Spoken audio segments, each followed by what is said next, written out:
not to be considered a public community meeting.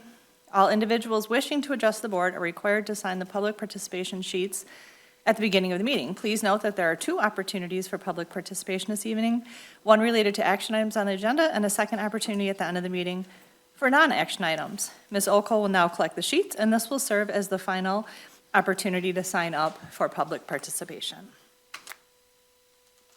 And with that, may you please have a motion to approve the agenda? I move that we approve the agenda as presented. Thank you, Birgit. Is there support? Support. Thank you. Any discussion? All in favor, please say aye. Aye. Any opposed? Agenda motion carries. And with that, very excited to turn it over to Mr. Adam Weldon. HR department has been busy in recent weeks, so we have a couple of teacher recommendations and then a few administrative candidate introductions as well. So I'll start with our teachers. I do not see either one in the audience, but I'll go through a quick introduction. Kelly Custer is being recommended tonight as a math teacher at Lake Orion High School. She earned her bachelor's degree from Northern Michigan University, her master's degree from Stetson University. Previous teaching experience in Walkerville Public Schools, Lake County Schools in Florida, Bay City Public Schools, Delta College, and most recently, after a break with family, was at High Point Virtual Academy. Kelly is also the proud parent of young dragons who currently attend Orion Oaks and Scripps, and so we are very excited to welcome Kelly to the Lake Orion family in this capacity at the high school. Next teacher introduction is Joy Mullins. She has been a familiar face around Lake Orion for multiple years now. She is being recommended tonight as the EI teacher at Paint Creek. She earned her bachelor's degree from Grand Valley State, currently completing her teacher certification program, which is set to be complete this summer. She has worked with Lake Orion since 2020 as both a paraprofessional at Pine Tree and at Paint Creek, and as a covering teacher in the EI classroom at Paint Creek. She is also a proud Lake Orion graduate, and we are very excited to recommend Joy for this teaching role at Paint Creek. That moves us to administrative introductions. I will start with Sarah Wendland. Sarah is being recommended tonight as a secondary supervisor of curriculum. She earned her bachelor's and master's degree from Central Michigan University. Fire up, Chips. It's a Bronco grad. That takes a lot to say that, but that's okay. She hired into LOCS in the summer of 2021 as the assistant principal at Walden Middle School. In 2023, she was elevated to the principal position at Walden Middle School. Prior to coming to LOCS, she taught ELA for 5 years at Royal Oak Middle School and Royal Oak High School. She brings a true passion for curriculum and instruction, a collaborative and open-minded approach to her leadership, and extensive experience in providing instructional leadership at the secondary level that fosters success for all students and staff. So very excited to have Sarah in this role. Next up, we have Elisa Orlowski. Elisa is being recommended tonight as the elementary supervisor of curriculum. Elisa earned her bachelor's and master's degrees from Michigan State University. I let others say that. That was good. Yes. She has spent her entire career in LOCS. She hired in at Carpenter Elementary in 2013. In 2020, she moved to Oakview Middle School to teach math. Elisa became the assistant principal at Scripps Middle School in 2022, and then moved to Oakview Middle School as the assistant principal in 2025. She has comprehensive experience championing instruction in LOCS as an administrator, a district department chair, a summer school supervisor, mentor, and a leader on the district FAME committee, which was centered around mathematics education. She brings genuine excitement in her collective efforts to lead instruction and promote success for all students and staff. Thank you, Elisa. Following that, we have Mr. Dan Matar. Dan Matar is being recommended tonight as the middle school assistant principal at Scripps. He earned his bachelor's degree from Saginaw Valley State University, his master's degree from Walden University, and his administrative certificate from Michigan State University. He previously taught in West Branch before coming to Lake Orion, where he taught at Paint Creek Elementary since 2019. This year, he stepped into an administrative intern role at Scripps after the start of the school year, where he has assisted and worked alongside Principal Dave McKay and the staff seamlessly throughout the year in all capacities. Thank you, Dan. Next up, Gabriel Whiteley. Gabe is being recommended tonight as middle school assistant principal at Walden. Gabe earned his bachelor's degree from Oakland University and his master's degree from Eastern Michigan University. He previously taught in Davison before coming to Lake Orion, where he has taught at Walden Middle School since 2017. This year, he stepped also into an administrative intern role at Walden, where he has assisted and worked alongside Sarah Wendland and the staff since December and done a fantastic job. I would also like to point out that both Dan and Gabe are proud members of our inaugural district administrative cohort the past 2 school years. So great to see that transitioning into a leadership role. Thank you, Gabe. Go Grizzlies. Just we missed. There we go. We're keeping it real. Yes, thank you, Heather. You're welcome. And last but certainly not least, we have Mr. Dakota Cooper. Dakota is being recommended tonight as the elementary principal at Orion Oaks. Dakota earned his bachelor's and master's degree from Oakland University. Go Grizzlies. He hired into LOCS in 2011 as an elementary music teacher and later moved on to the middle level as a band instructor at Walden Middle School. He was hired as the assistant principal at Walden Middle School in 2023 and was elevated to the interim principal role at Orion Oaks in December of this school year. He has done a tremendous job fulfilling the principal role at Orion Oaks, working collaboratively alongside staff and families this school year. We're very excited to remove the interim title and recommend him as a principal for Orion Oaks for the 26-27 school year. Thank you, Dakota. And that is all. Awesome.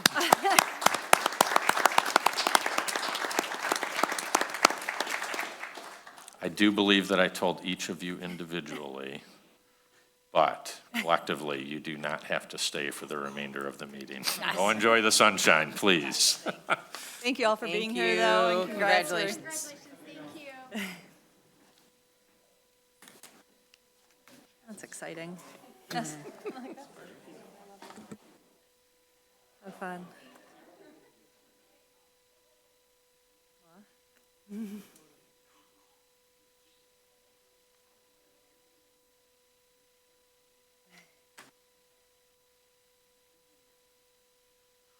Okay, with that, we'll move on to learning highlights and communications with Mr. Mark Snyder. Thank you very much, Danielle. Want to start with our bus drivers, Tom Watson and Jennifer Clark, for earning Excellence in Transportation Awards. The awards are for drivers who are examples of exceptional service, community service, interaction with students, helpfulness, loyalty, dedication to the district and its students. And their years of service and going above and beyond are the things that are reflected.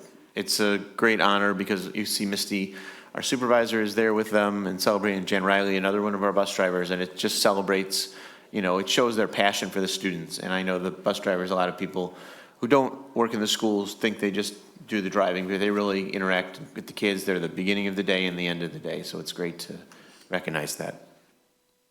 HOSA, which is from the Medical Foundations class, that's the group that operates, really had a breakthrough last year. If you remember, it really took off. And now it's really turned into something, and now they've got, this is the club away, so the kids and the students in the school, you know, in the classes now are in the club, and they really did well. Junior Adelaide C and senior Morgan N really made history this year because their performances. Adelaide was the first HOSA member to qualify for the International Leadership Conference with her second place finish in behavioral health. Morgan became the first HOSA member to win a category, placing first in the surgical technologist and qualifying for the ILC also, so they'll both move on, so it's really exciting. Our academics are really important, obviously, as we stress those. The boys and girls basketball all-state teams made the all-state academic teams. They were both really high, the boys top 10 and the girls top 20 in the state, and it really shows the importance that our coaches placed on and the value they placed on the academics, not just the athletics as well, so we appreciate that. LOHS senior Brendan C. won a National Scholastic Gold Key for this photograph, Time to Fly. And so he's one of, there are 320,000 works of art and writing were submitted, and only top 1% were recognized at the national level. So that's very exciting. Becky Lowe, who's one of our media specialists and has been this president, we've mentioned, of the State Organization of Librarians, was recognized this week in a post by the governor who cited a number, just a few librarians from across the state, and it was great to see that Becky was one of those that was recognized. We're really proud of her always, and she's always creative and coming up with different things, so it was great to see across the state that people can see that. LHS Robotics competed at the state finals at Saginaw Valley State, and now will go on to the Worlds in Houston. Blanche Sims had their STEM night, and there was a participation from all different levels across the district who went and helped.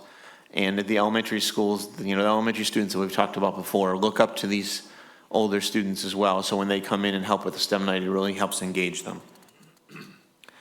The Scripps Middle School, we talked about the leadership class. I visited when they went to Pomeroy, and they messed with the residents loved them. You see they're playing volleyball with a balloon and the pool noodles on one, and they did bowling. The woman down in the corner there, the girls went up to her and called her by her name, and she just broke down because they remembered her name from the last time they was there. And a lot of the residents, they think that the kids are just doing this out of obligation, but the kids are doing it out of interest. And I think that really was a touching moment, I think, for everyone. The DIA, the learning options, school students went to the DIA, and they really had a great day, and they had a delicious lunch as well, and they were very appreciative of that. So it was a great day for them. It was sponsored by local business people, both the lunch and the trip down there, so it was great. The wind and percussions, if you've driven down M24, you've seen they were the state champions. And that was really exciting. It's very rare in both of these. I mean, our teams have been competing against it at the top consistently, but it's still a testament to Mike Steele and his team and Caitlin Shanks and their team about, how elite our program is. So that's really special. The 60 LOCS middle school students who were interested in careers in healthcare, went on a field trip. They learned about pharmacy. This through Oakland schools, physical therapy, respiratory therapy, rehabilitation services, laboratory services from Oakland County professionals. Every year we talk about the STEM-I truck, the STEM-I trailer that comes, and it's this week. If you drive down Joslyn, you'll see it at Civic Center Park. And our fourth graders have a rotation, and each fourth grade class is going once during the week. They're there for a half hour. They try out all the different things. They learn about STEM concepts, and it's great. This is, we've said this every year, but it's really on Oakland schools invested in putting this truck together and taking it to every district. And I've talked to other, my counterparts in other districts, and it's a big deal every time it comes through because it really is hands-on education. So it's great. Our athletics teams have all been well. The boys volleyball team is 9-0, so they're still doing great. There's a big win for the boys track team over at Clarkston, and the Lady Dragons track team won the Heartland Invitational. Something Rotten is the play that's going to be happening the next couple days, Thursday, Friday, and twice on Saturday. Heidi and I went and saw the matinee performance today with a number of students from the schools and senior citizens from Pomeroy and from Orion Township. And Heidi was able to engage with some of the residents beforehand, which was really nice, make some connections. But the play is, as you expected, it's hilarious. It's a musical, but it's really fun. And that's kind of one of the coolest things about it. So definitely get your tickets and go see it. And today was Earth Day. So at the school, Steve Ty, who's a science teacher at the always makes this, and his Science National Honor Society group, they go outside and they clean up the school. They spend an hour doing that this afternoon. They all split into different groups and went to all different on the courts and the fields and in the back and everything. And they all, they were all committed to it. They weren't just going through the motions. They had their gloves, they had their bags, and they were building up and helping beautify the school. And that's what today was about. So, any questions? Okay, thank you very much. Okay, with that, we have public participation related to action items on the agenda. For this portion of public participation, there are 2 individuals that have indicated intent to provide comments. Thank you for attending tonight's meeting. Upon your turn, please approach the podium. When addressing the board, please state your name so we may accurately record it in the minutes, and if you're willing to do so, also share your relationship to the district. The public participation portion of the meeting cannot be used to make personal attacks against a school board member or school district employee, which are totally unrelated to the manner in which the member or employee performs his or her duties. If the comments constitute a complaint, the employee should be notified in advance to have the opportunity to request a closed meeting. An individual's time is limited to 5 minutes. When you're at the podium, please direct all comments toward the Board of Education. If you are unable to complete your thoughts within the 5-minute time frame, you are welcome to submit your comments in writing. Lastly, please note that it is the board's policy to take all comments under consideration. However, it is not our practice to respond during the meeting, as this allows concerns to be reviewed and, if necessary, forwarded to the appropriate administrator for follow-up. The board will also refrain from correcting any inaccuracies presented during public comment. So first up, Linda Hake. You're, okay. And then Mr. Paul Cassisi.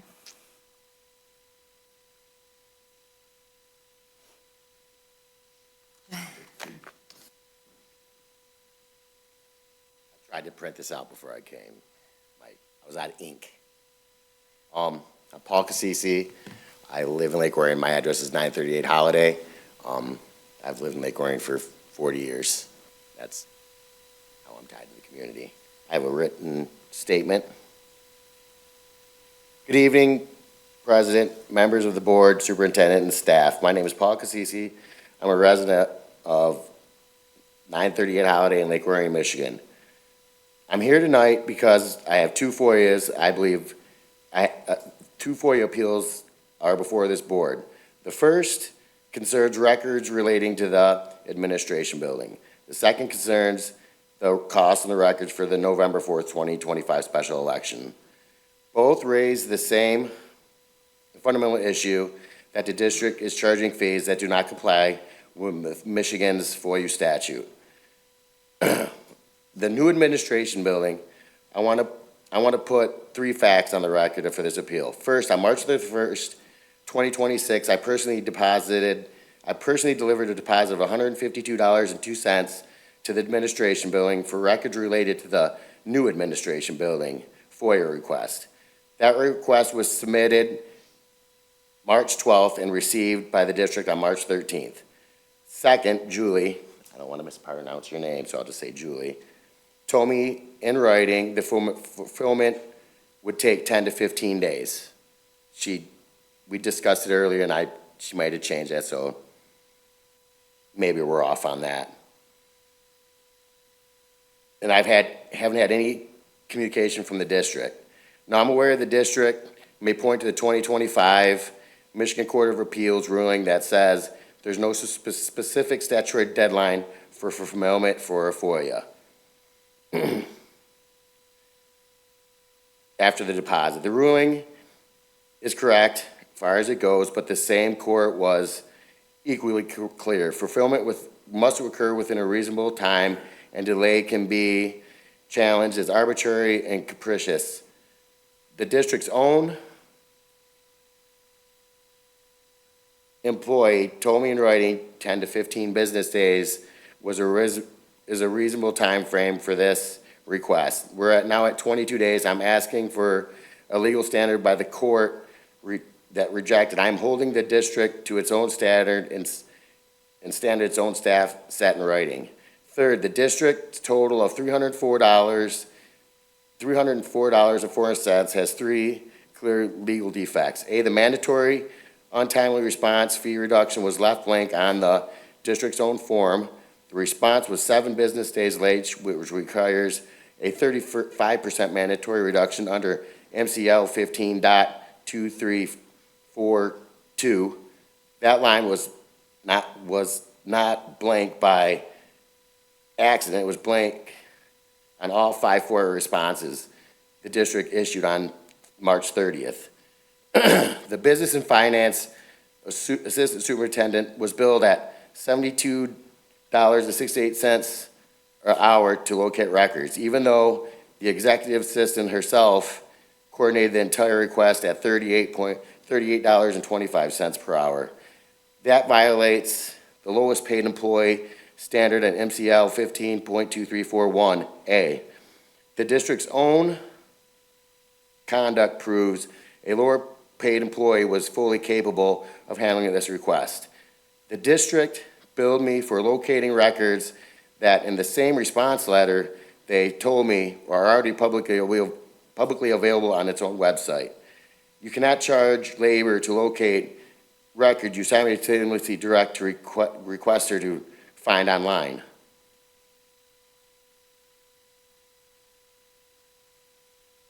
My second appeal concerns the records for the November 2025 special election.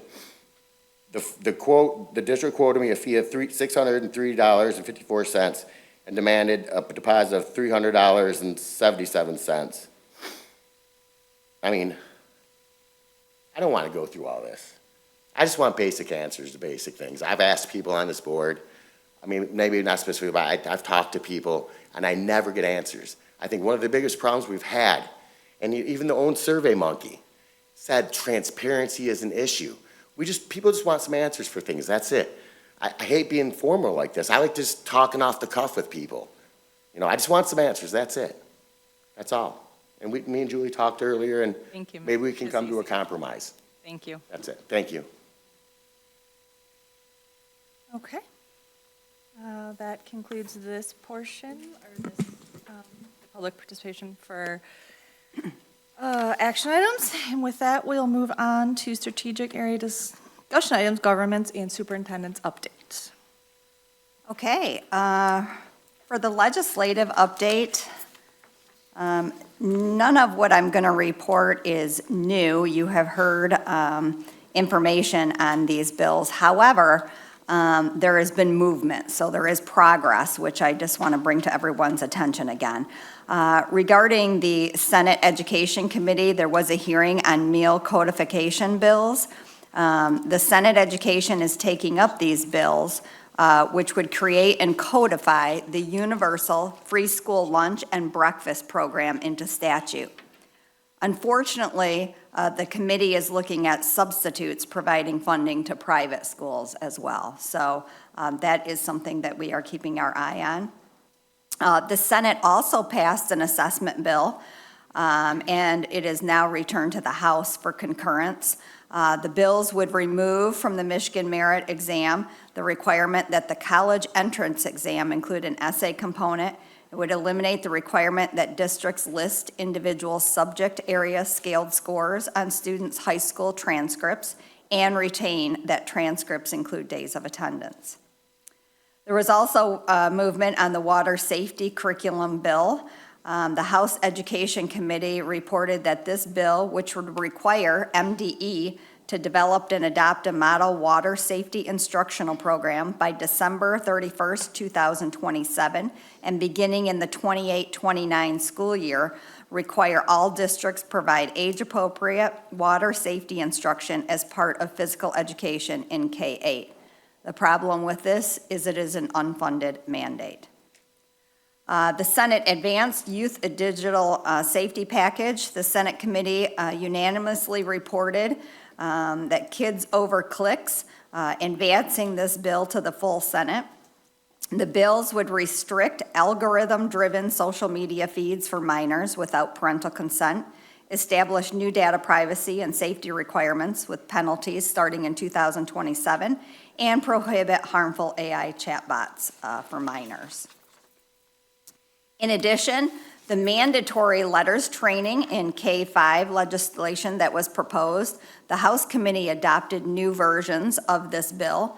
The implementation details, including funding, support, and timelines, are expected to be key points of negotiation as the bills move forward. So we are keeping our eye on that as well. And then there was another bill limiting school millage election dates and spending. These two House bills passed, and they would limit future millage elections to November election dates only. This House bill passed and would prohibit school aid dollars from being used for school bond elections and would require they be paid for by private donation instead.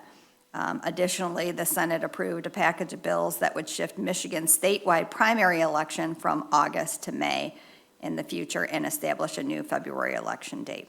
So again, that is now moving forward. That is all I had, so those are updates. Andrea will be giving an update regarding budget information that has recently been coming out. But with that, Birgit, did you have anything to add? Yeah, I was just going to focus on the budget as well, and maybe I'll chime in later, but the one thing I wanted to point out to my colleagues was and the time frame's running all together, but I think it was last week that Heidi, I sent her the education budget toolkit, advocacy toolkit.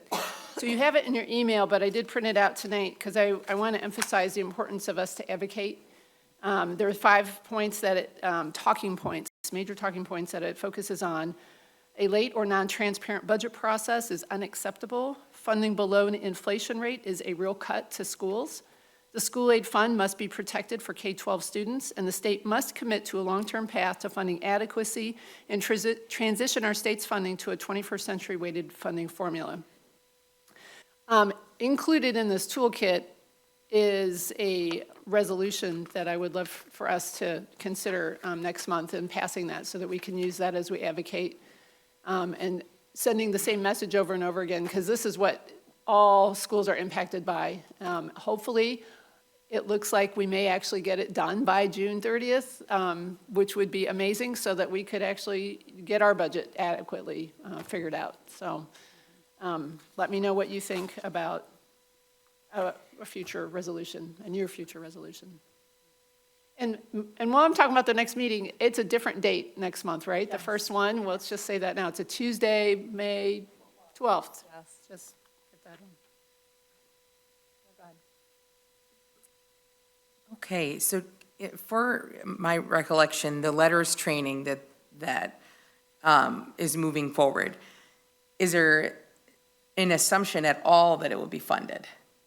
Like previously, was it, they're like, we are going to require this, but we're not going to be funding it? Has anything, like, as far as what they're... That is what they're still working on, and that is what we're pushing for, that, we're not against this whatsoever. Right. It does need to happen. However, it needs to be funded, because with this training, it is a significant amount of hours that teachers would be, there's no way that we could complete it during the day or during the amount of professional development days that we have. This would have to be on their own time.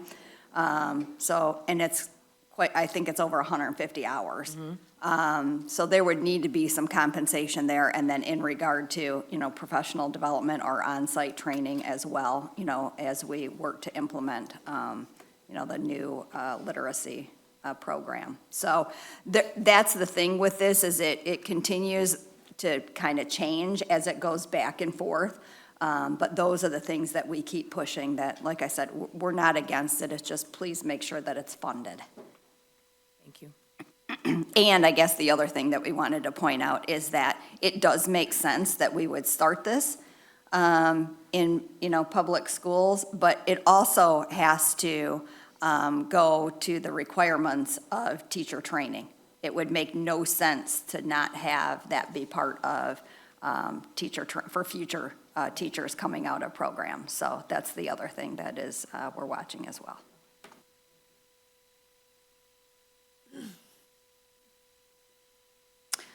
Okay, there is no 2018 bond update. I have said over and over again, the summer projects, and so that continues. Some are in progress, and then the others will take place once school gets out. But I do have an update regarding future bond planning. So just to revisit, as we know, the proposal that we had in November 2025 failed. We did have a survey that we did shortly after that. We reviewed that information. We also brought a group together for a future future planning workshop that took place in February. We reassessed and reflected on that information and feedback given during that meeting. I provided a board update after that. And then at this point in time, we decided, we revised the proposal, and came back and did another survey. So that is where we are at right now. So just a reminder that the last proposal that we had in the last survey asked our community about a 2026 bond proposal for approximately 6 years for $198 million. We talked about some of the projects that would remain, some of the projects that we reduced, and some of the projects that we removed. Again, this came from the information that we had from a survey and also from the February workshop.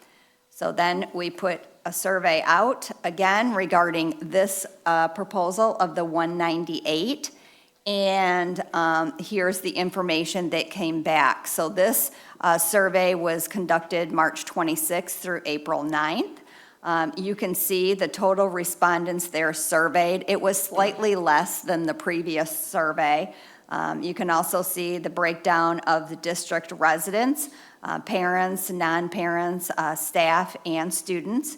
And then how many had voted in the November 2025 election. So that is some demographics regarding the survey. The key takeaways from this survey was that the support for a bond that resembles the 2025 proposal has waned. The other key takeaway was that any proposal going forward must address the district's critical needs. And then the other key takeaway was that community education and school funding would help. So with that, the community survey results, you see that regarding all residents, the support is down 20% from the April 2025 survey. You see that there is 18.5% that strongly oppose. That rose 10% from the April 2025. And then you see non-parent residents as well.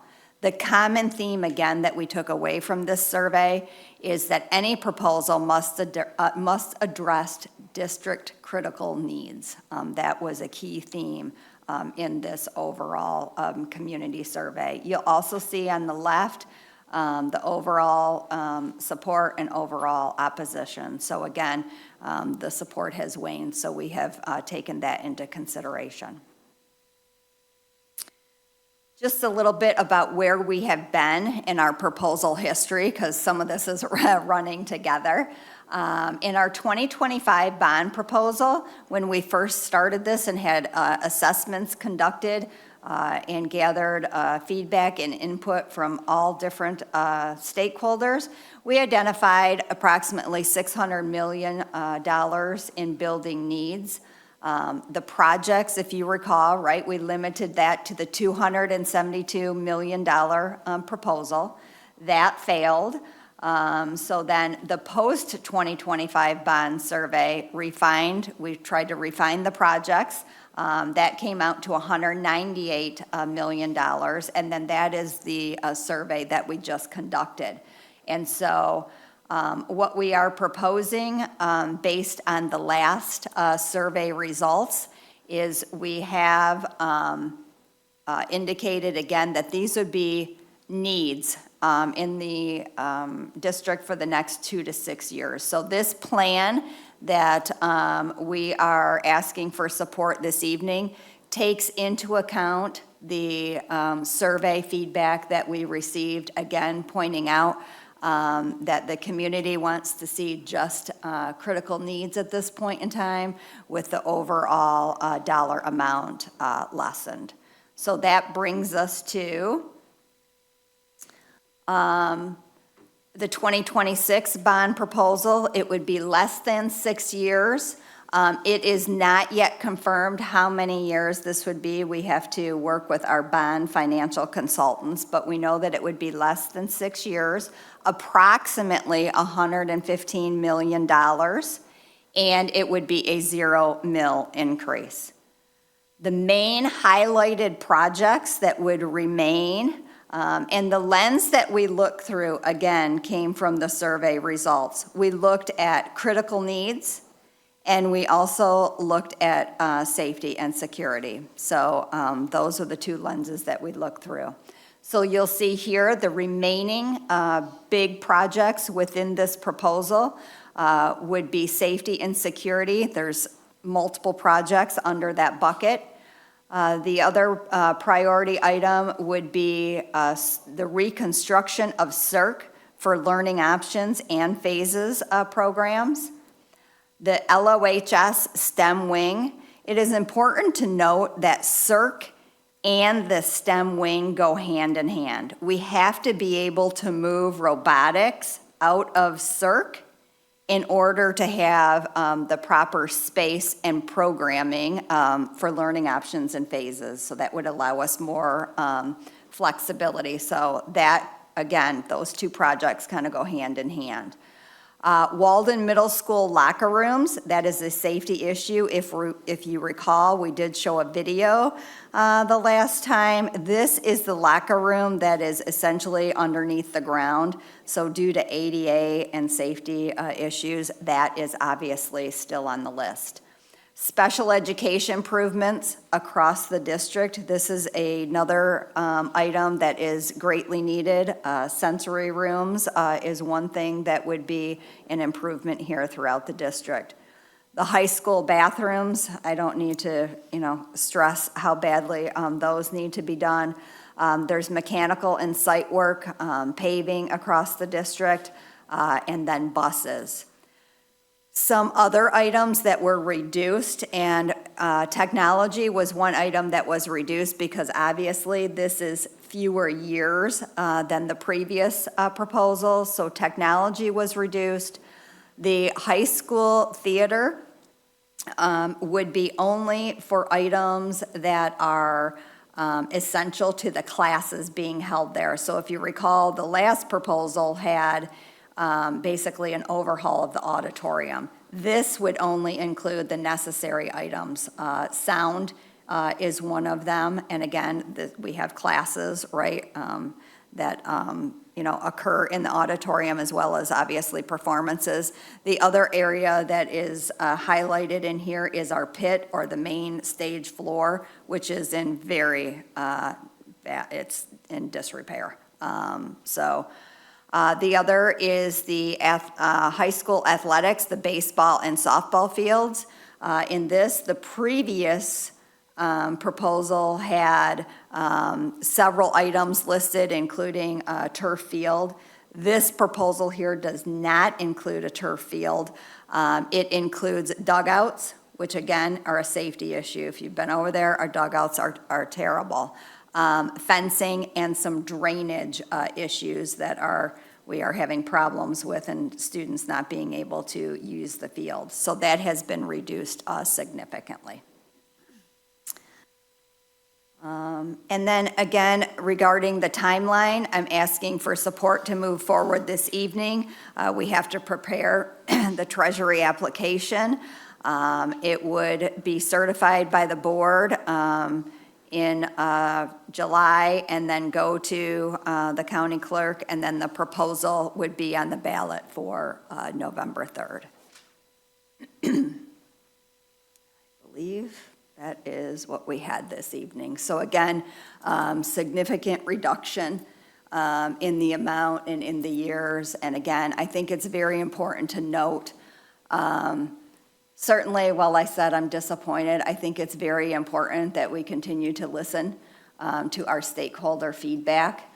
And we need to make sure that, we just take a few steps back and go for, our critical needs. I do think it is important that we do put a bond forward. We have to keep moving forward, even if it's only, minimal projects. And like I said, there was a group that came together to determine the safety and security as well as the district needs. And so Wes was certainly part of that. Craig Scone was part of that for technology. Tom from GMB. Mark, Andrea, myself, and so again, we, really went through each of the items. So that is the proposal that we are bringing you this evening. Sorry. Questions, comments, where do we want to start? Go ahead. When you say, just to start, critical needs, it gives the impression that the amount that we asked the community for were for things that we didn't need. So I just want to make sure to understand correctly. So when we went from the 272, and there were needs from the previous bond, correct? Are we hitting any of those that were left over from the 2018 that didn't make it into this, essentially this one? So or that you recall specifically, that were left off of 2018? Yeah, because they would have been included, right, I don't know them line by line, but certainly because we keep a list of the district needs. Basically, these are all needs, we've had to prioritize them. This also means, I want to be very clear, that more than likely, we will have to be coming back to the community a little bit sooner possibly, because these needs aren't going away. I think, there were a few years that we did not pass a bond, and we're going to put more information out regarding this. When there are years where you don't pass a bond, right, we fall behind. And so the needs don't go away, they just compound. So essentially what we have done is what the community has asked, we have prioritized the needs into a few years. You mentioned between 2 and 6 years. Can you elaborate as to why there's such a large range there? Again, because we have to work with our bond financial consultants, PFM, and they will work to tell us approximately how many years, and we don't have that at this point in time. That's why there's a range. So that will solidify once we get support tonight. They see the amount, and then they will work on that. Okay, and would you be able to bring that back to us in an update? Oh, yeah. As Oh, soon and that as will be part of the informational campaign, absolutely. But again, it's the range because it is not set as of yet. Okay, that makes sense. And then touching on the CERC phases learning option situation, you said that there is a sensitivity to the timeline, essentially. Do you have any idea as far as priority? So typically, there's different series that are done. Is there any indication as to when that project would begin in the realm of those years? And like, what that would look like for the program, or where will they be able to stay in the building? Will it happen when they're out of the building? Things like that. Yeah, some of those I can't answer. I can answer that the work to the CERC and those two programs would be a priority in regard to the bond projects. So we don't have all of the projects listed in order. However, as I have spoke before, those are definitely one of the top priorities, because those are the two programs that when you look across the district, they are the two programs that need their space renovated. So those would be the top the beginning projects. In regard to the high school, obviously, the STEM wing would have to be a priority project as well, because we have to be able to put robotics somewhere in order to be able to do the work on CERC. Thank you. So again, the thing that I think is a little bit confusing is that, if the voters' support and the bond passes in November, then each of these projects have what is called a design committee. So for instance, there would be a committee for the high school STEM. There would be a committee for the phases program along with the learning options program. In these committees, there would be a board member that serves on the committee, a parent, a teacher rep, So they give input as to what their needs are for that particular program, and then Tom, the architect, works to make sure, right, that the space fits the needs. So there is a certain process where we gather all of that input, after the bond would pass. So in that regard, so we're looking at more of a significant, as opposed to small renovations, this would be more of a significant change to that space Correct. for the needs of those specific students. Yes, we And- feel strongly that this is not a renovation of Cirque. This is a reconstruction, because the two programs that are in that building are specialized programs, and they need a specialized space that will meet each of their unique needs. And we feel the best way to get that done is to allow reconstruction, or a reconstruction, that we're just not trying to retrofit the building, so to speak. Okay, fair enough. When that design committee is happening, this is just for my information too, so you said there's like a singular parent. At any point, are the parents of the entire program included and asked, or all of the teachers, or is it just those people that essentially are that voice? Or is there a formal way to, say each teacher in each classroom gives their input, that kind of thing, or is it? Yeah, there could be a survey, or there could be a meeting, sure, where, everybody gets to, be heard as to what their wishes are, including students as well. Right, that was. But then it goes to a committee, because having that many people. Right. Working on a design, but then updates keep going back and forth. Okay, So this is not just a one and done, right? It's, we listen to, right, all of the needs and wishes. Tom goes back, works on a plan, brings it back. Again, we get feedback, and it's this process of going back and forth until we are confident that we have a design that we are all happy with, and it fits the budget. Having sat on one of those committees before, the principal is also a Correct. building administrator. So the building administrator would come back to these meetings, hey, in a staff meeting, Yep. I talked about this, and that's a good way that they get feedback from the staff as they bring it to their building staff meetings, to let them know as the committee works, because the committees work for a few to Yeah. several months. Yes. So the principal's constantly going back to the staff, getting their feedback about the way the design is progressing. It's a very important process, because we have to hear from the people, obviously, who know best about the particular program. And in this case, we would be able to have students, which would be great because they're older.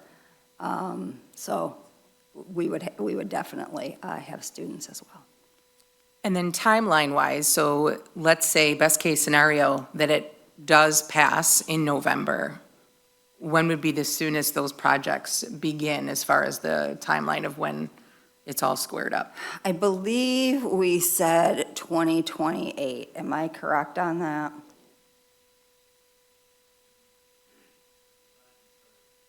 Yeah, the design will start the day after. The build, right, the actual construction, because the design takes almost a year. Oh, wow, okay. Yep. And because of we have to make sure we get it right. I think we discussed, like, for an LOHS STEM wing, I don't know if you want to step up to the mic, Tom, because you know more about, but those are the types of things that might be able to happen when students are in, because you can build Exactly. that off the back of the building and not have a disruption to students. So there, it Correct. doesn't necessarily always have to be the summer projects that happen in education. That is correct. Yep. These projects might be a little bit different. Yep.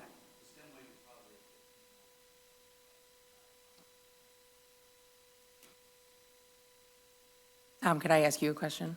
Can you come to the up? mic, Tom, so that the public can hear you if you, your insights? Stream. This is Tom.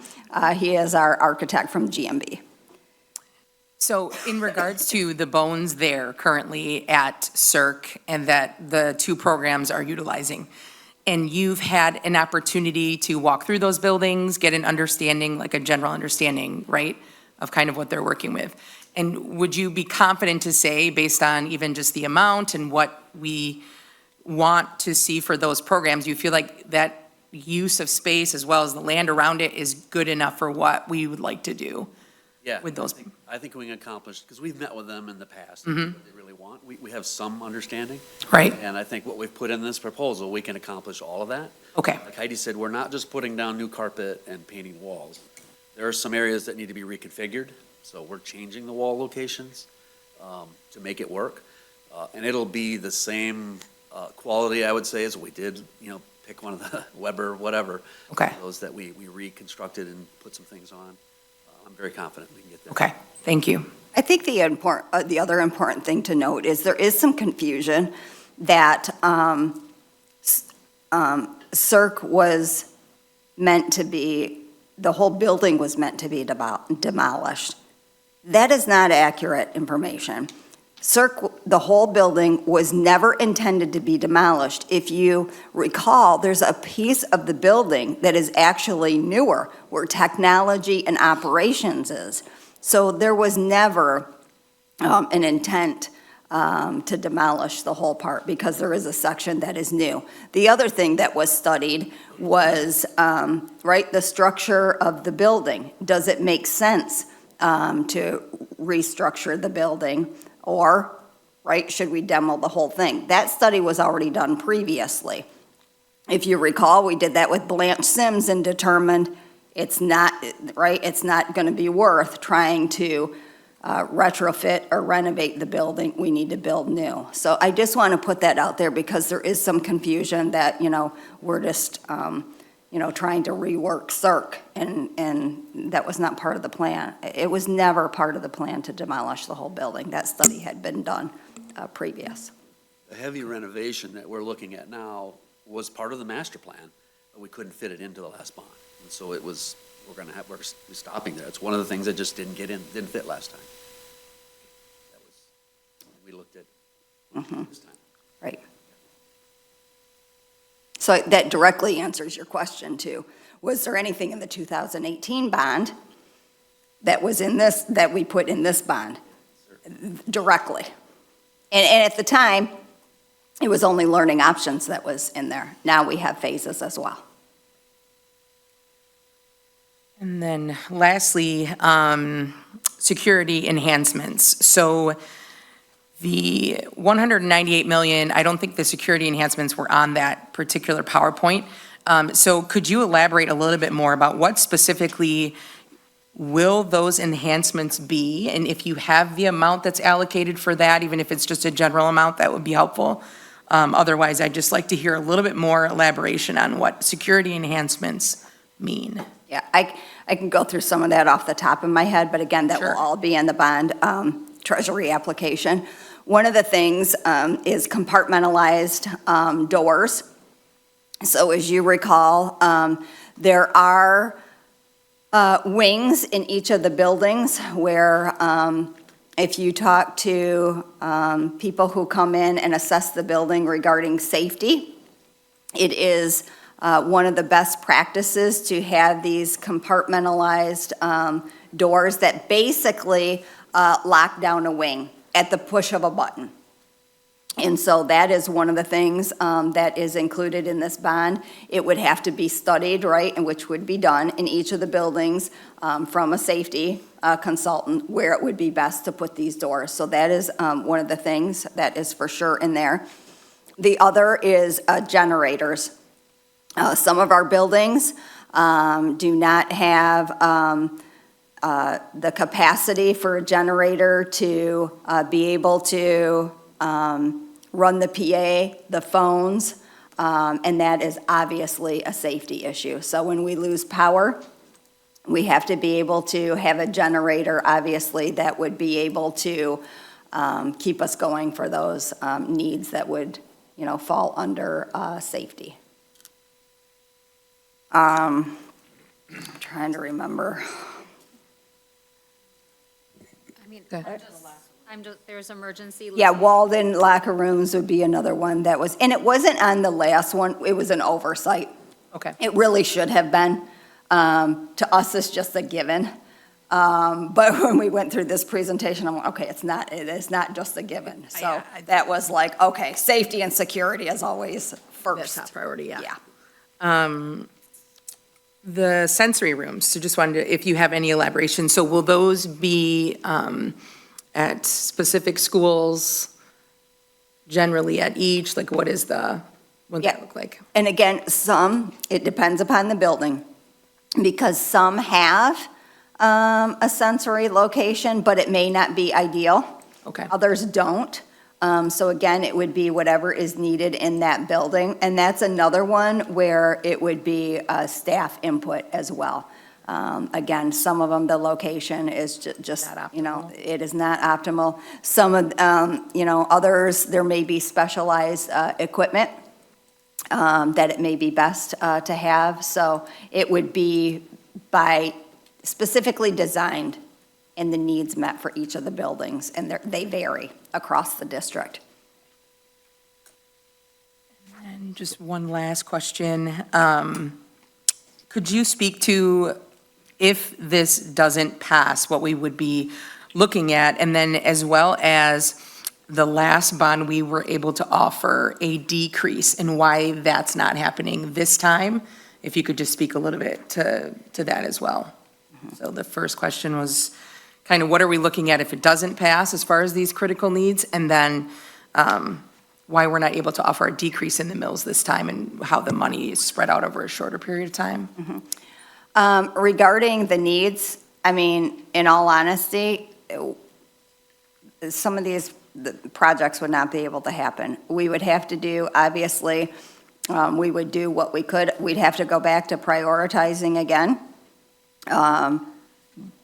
And there, may be, funding for some of them, but again, and then we'd have to reprioritize regarding the sinking fund with some of those projects. So I'm going to be honest, you would not see a renovation of Cirque. There's no way you're going to see an addition to the high school. The locker rooms at Walden would not happen. These are huge ticket items, right? Millions of dollars we don't have the funding for that. So a good portion of these projects would not happen. Okay. And then this. And then in regards to the decrease, we are looking right now to see if we can potentially offer a decrease prior to this bond. So that is being looked at. And I don't know if, Andrea, if you have any other thing to add to that, but again, it would be a no mill increase, but we are checking into if we could go ahead and do the decrease even prior to the proposal. Because my understanding is, and this is, maybe the expert should weigh in here, it is an option at this point in time because we have paid down debt. Now, Andrea may be able to speak to that a little bit more eloquently. Sure. So we are actually in budget planning for next year to drop the millage rate from 7.491 to 7 mills automatically, because we did pay off the school bond loan fund debt payment. We do not want, and the 7 mills is a requirement to take part in the school bond loan fund, so that's why it was determined that it would be 7 mills. So that would be essentially a .491 tax savings that we could pass on to the taxpayers now, going into next year. Andrea, maybe just for those people who don't know much about the school bond loan fund, could you explain the benefit to the district to remain in that program? Sure, absolutely. So the benefits of the school bond loan fund, we get to use the state's credit rating for when we go out for bond sales, which is higher. And the other thing is it's a safety net, essentially, so that if we had decreasing taxable values to the point that we could not pay our debt payments in a year, we could borrow against the school bond loan fund without having to raise the mills to our taxpayers.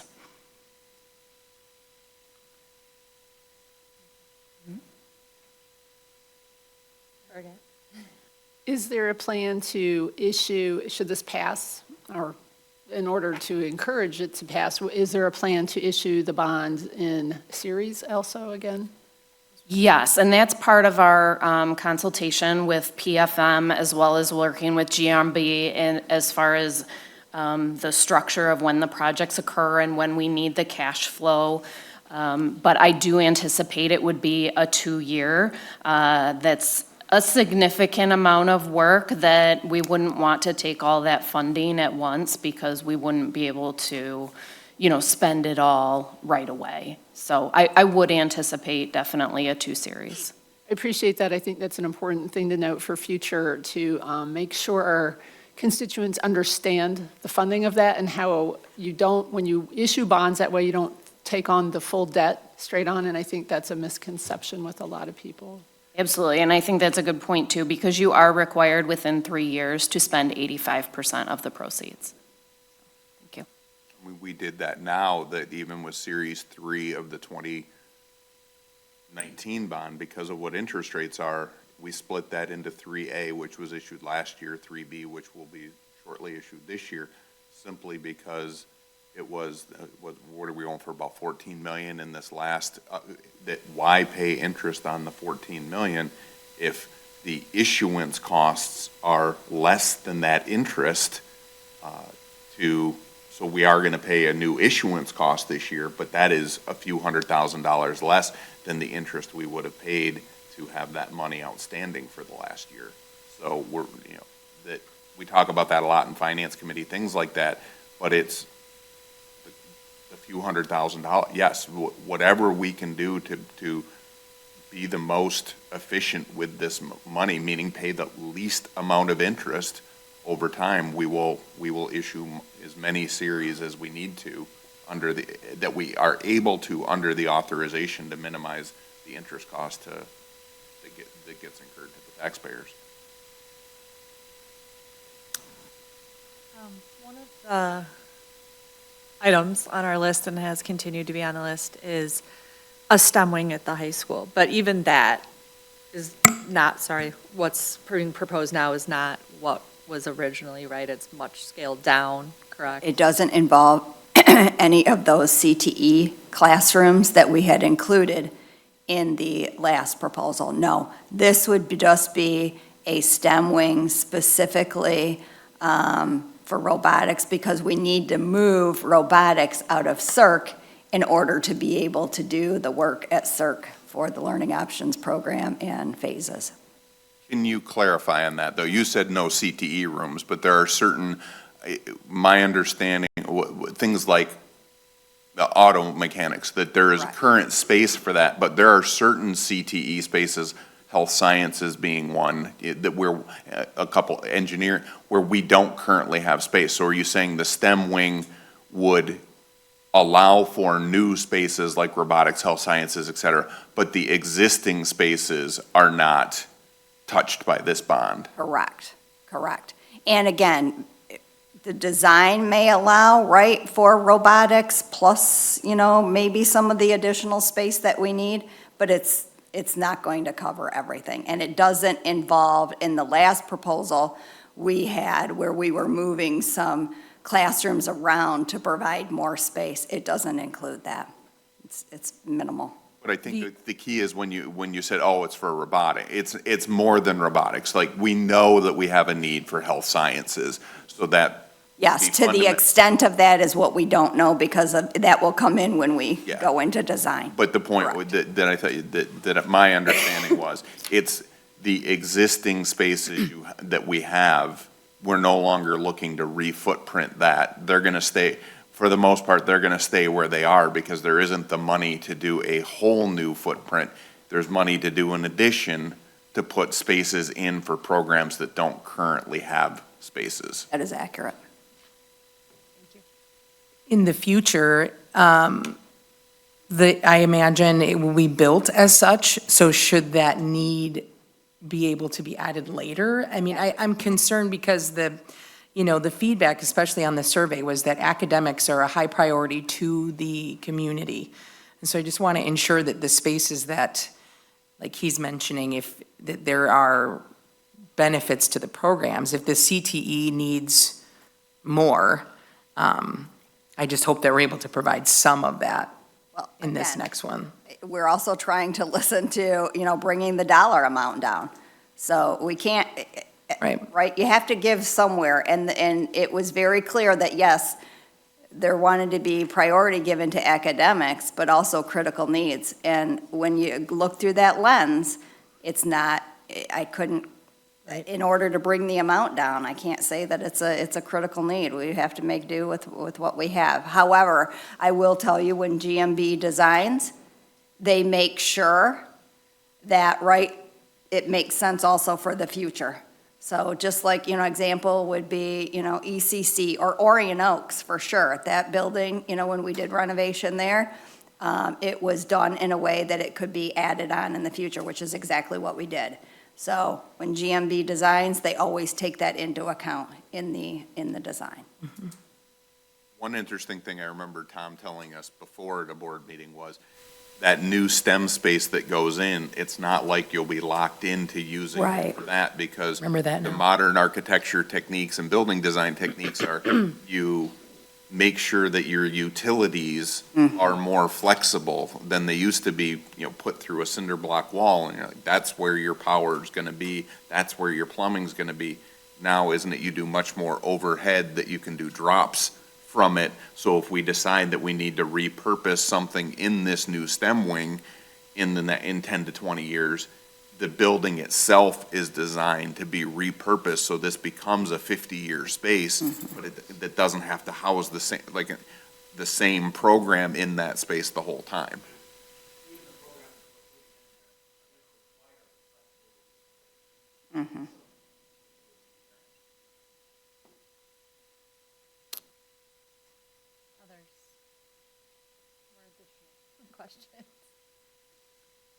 Then we offer, support for this amount, this proposal. The next step is the board approval for the application in June. You stated that potentially coming back to the community again in a few years. Is that, would you say, accurate of a window of time, if you had to just? I mean, obviously, it will be sooner than the original proposal. The original proposal, we had work for the next 10 years. This work, is minimized by the years. So it would only make sense that we would need to come back sooner. And I think it's important to note, too, that the importance of prioritizing the projects, and showing the community that we're going to complete these priorities before we're coming to you again. And I think with that larger ticket price of, we're just going to do all of it, I think it's important to recognize the climate we're in economically, which I think it's good that we're looking at dropping the mills, because I think any relief that we can give to any resident, whether they're retired, whether they're still working, any of that we look at doing that if we can still run everything in the green. And I just think the importance of doing something smaller and short-term like this is a lot of positives to it. So I just appreciate you answering those questions, and I think this is a more concise plan as far as getting a handle on what actually is going to be done, and not something so large. So, yeah, that's all I have.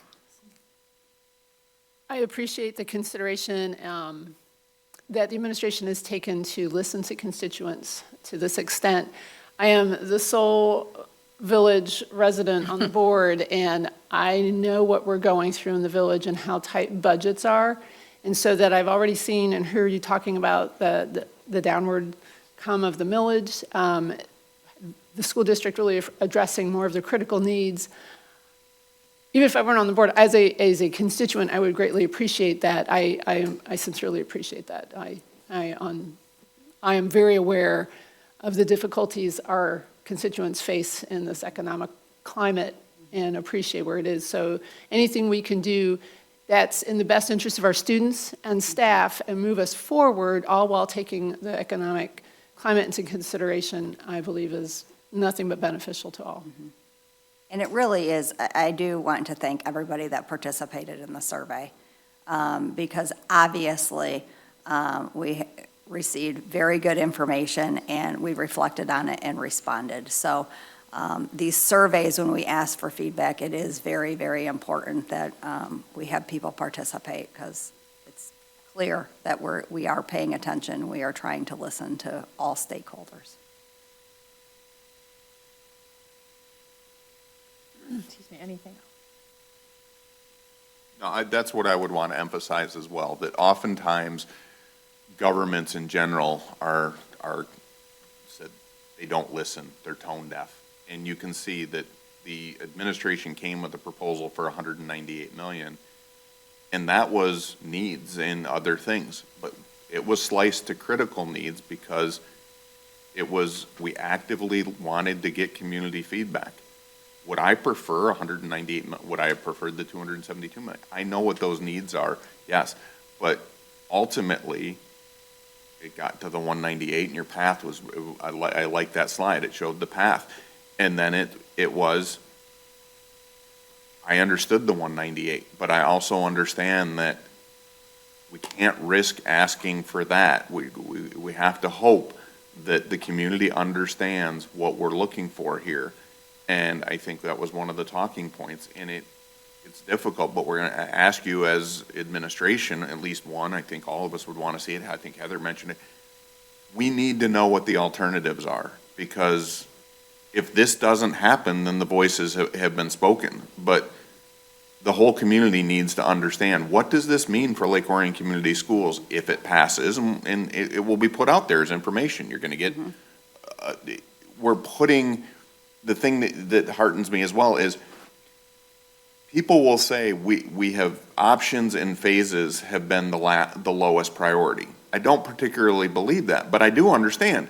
Phases moved from Cirque to Pine Tree and back, and there were all reasons and very valid reasons to do so. What we're attempting to do with this proposal is put them first.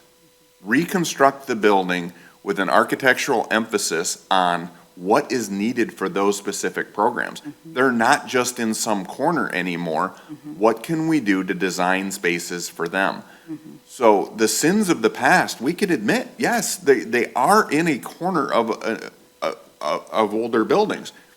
But this funding is the only way we get past that. And it's got to be known that if this funding doesn't come in, then it's a decision that they're going to, for the most part, all of our programs are going to have to stay in the facilities that they currently have.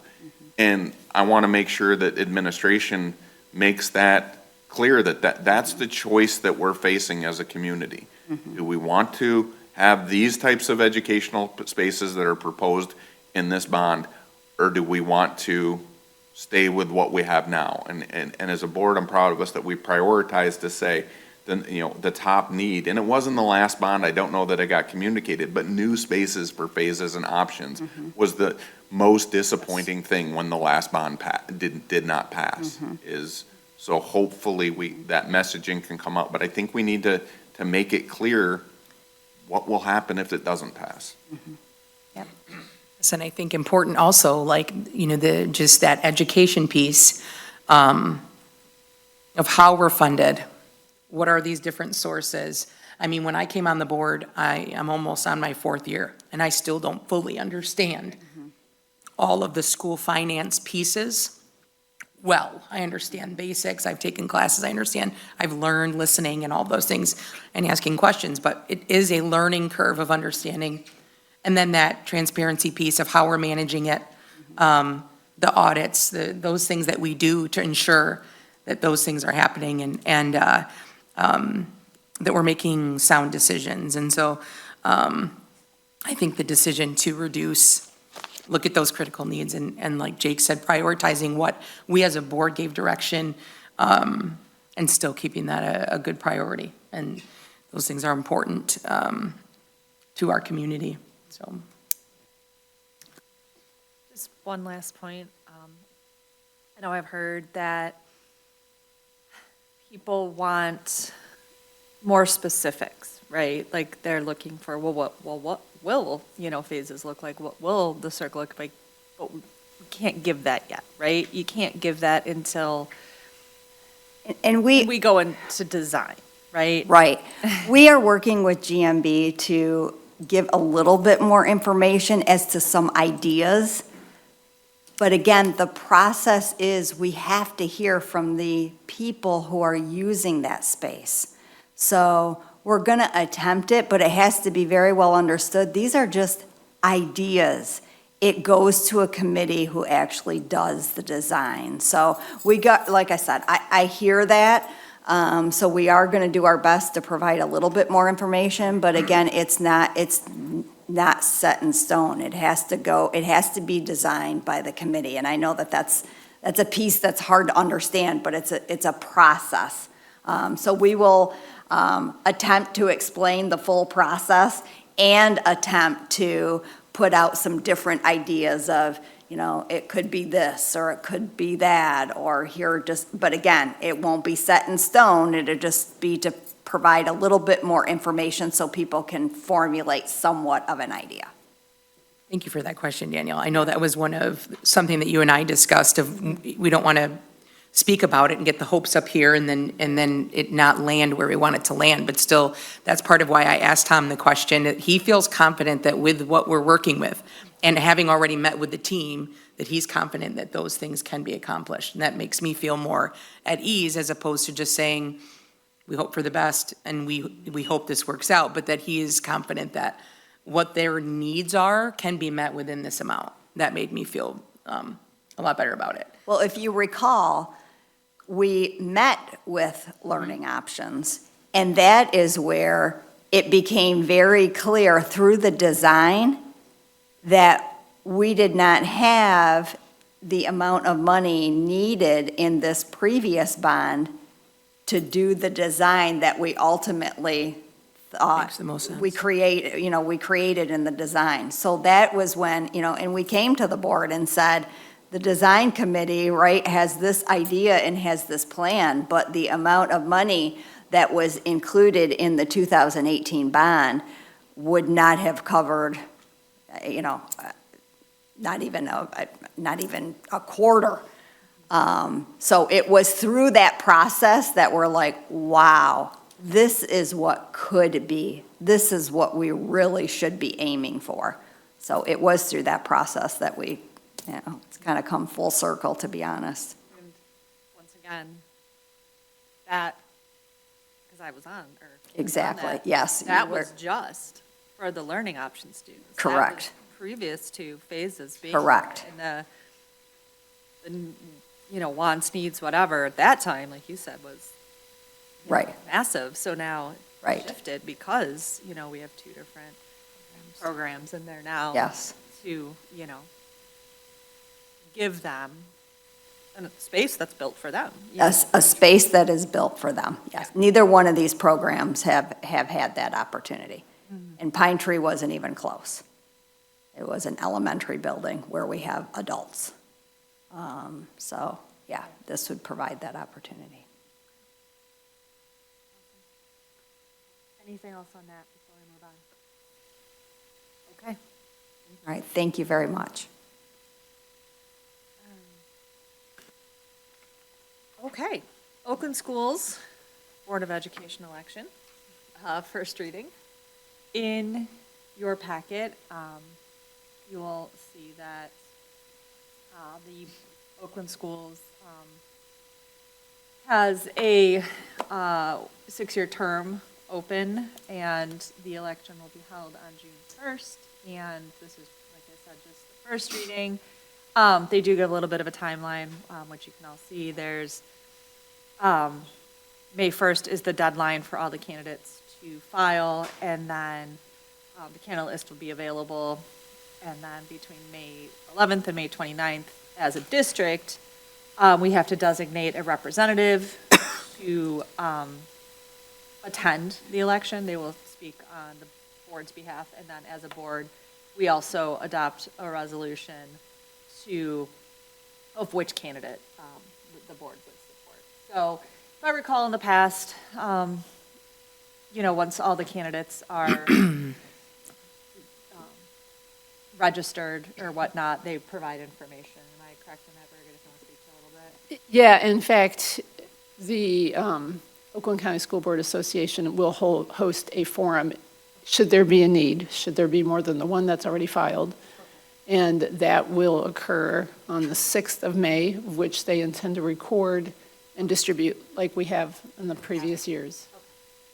So currently, there's only one individual, but they have Till the 1st. first. So what, 8-ish days, to file if necessary. So, and then we would go from there and designate the representative and whatnot. So, okay. Like I said, that's just the first reading, so more information at this point.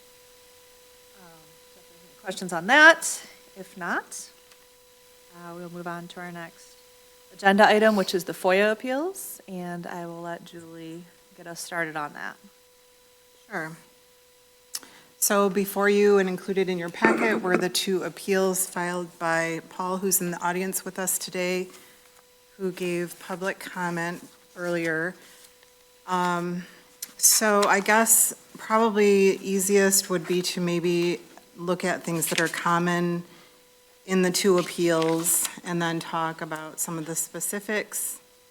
First and foremost, there was an appeal on the grounds of no reduction of fee because the response was untimely.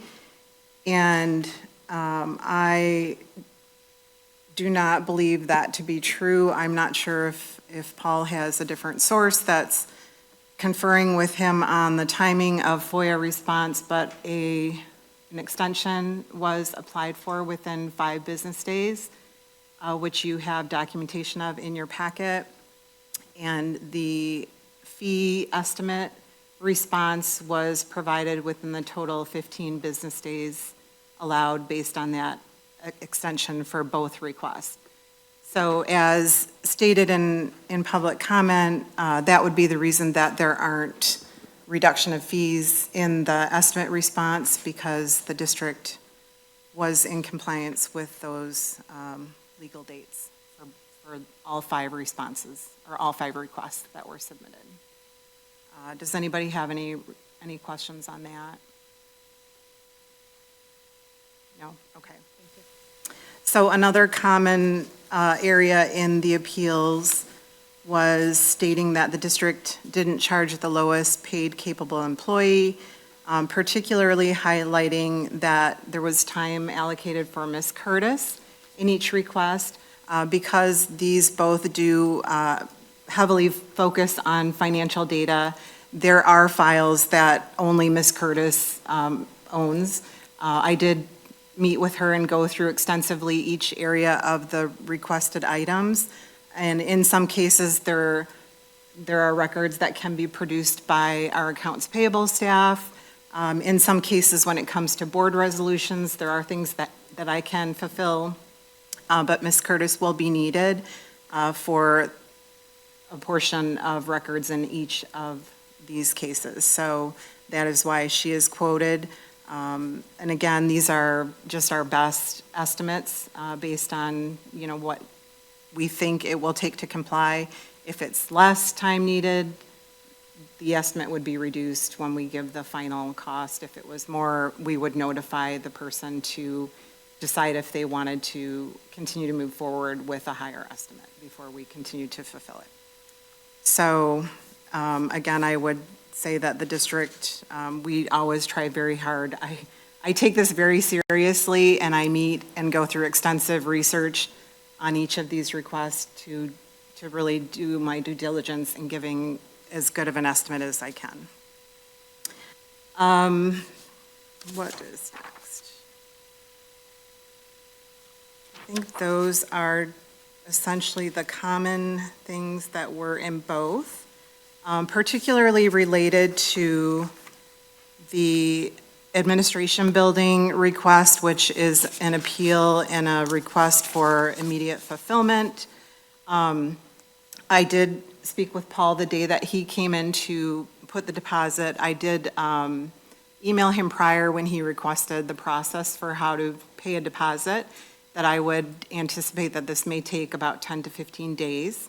When he came in to pay the deposit, I verbally informed him in front of Ms. Mercer that I erroneously forgot to mention that it would be business days, not calendar days. He nodded in agreement, but I think maybe forgot that we had had that conversation. 15 business days would have been yesterday. However, there is technically not a legal requirement for the time allotted to fulfill a request. I was hoping to have it done by then, but because of our schedules, I have been out of the office opposite of Ms. Curtis, and we've also have several areas in the finance department that Ms. Curtis is covering. We have a vacancy on top of 2 new staff members that are still in training. So there's a lot going on that she's pulling double duty for every day, we have not had time to fulfill. I do anticipate that we could continue to work toward fulfillment in a relatively short time frame, but as Paul has requested, if he wants to have a conversation at this point about discontinuing the request, rescinding it, and receiving a deposit back, we could entertain that discussion. But I do anticipate that we could still turn it around within a relatively short time frame on this particular item. I think that was it on the admin building one. Are there any additional questions? Oh, I do want to address one thing that would be in common. I'm sorry for both things. There was no page count provided. And again, because of how FOIA works, especially for broad ones or more extensive ones where estimates are required, we don't start fulfillment until a deposit is put down. It's impossible to determine an actual page count until fulfillment starts. And so it's really, again, just our best estimate that we use. And because there was no printing requested, he asked for digital records. I didn't work even to estimate a page count because it's really impossible to determine that. So any on the admin building, does the board have questions on that particular FOIA appeal? I am just curious, I've heard you mention at least once that you have spoken with Mr. Kisses. And has it been brought up at all to, has he entertained or been willing to entertain a reduction in the first request? Like, can you do a partial fulfillment? Do you know if any of, I don't know if you could easily do number 1 or 2. I'm just trying to find a way to make Yes. the person happy and. There was an initial conversation when he came to the building to inquire about how FOIA worked and how to submit a request. Mm-hmm. And at that time, we had just very limited dialogue about it might be more helpful to start with a more narrow request and then work toward something deeper, diving deeper if that didn't answer questions. But unfortunately, that's not how we started. It started very broad, so we may need to work a little backwards on that. And I have included it in the responses that we're open to conversations about the scope if there's a way to provide the information at a lower cost. I did speak with him this evening prior to the open part of the meeting as well to reemphasize that because we very much want to provide the data, but this is so broad in many of these requests that it does cost us a lot of time and money to produce the records, but certainly we want to try to work, and we'll go through steps to move toward those pieces in smaller chunks if we can, absolutely. Appreciate that. Jake, go ahead.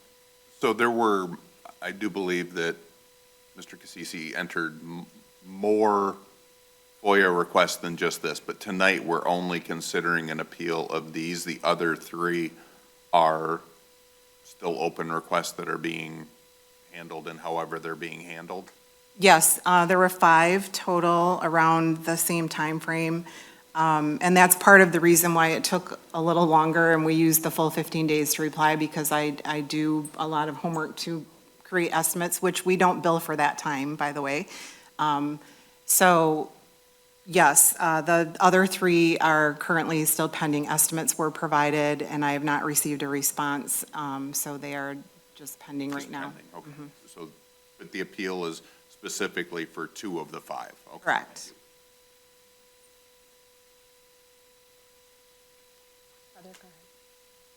So it was mentioned that some of these records are public.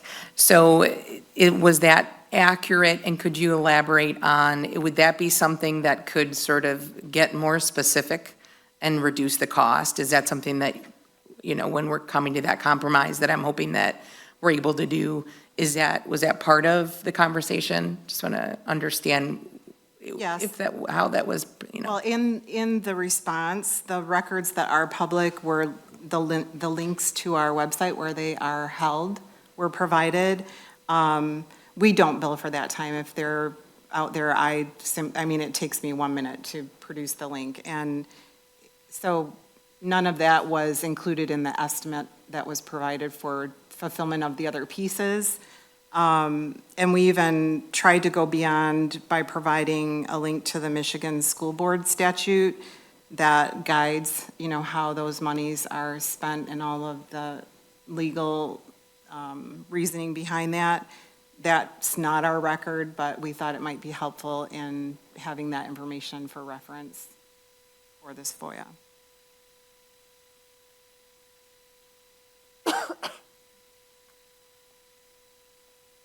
Any other questions regarding the appeals?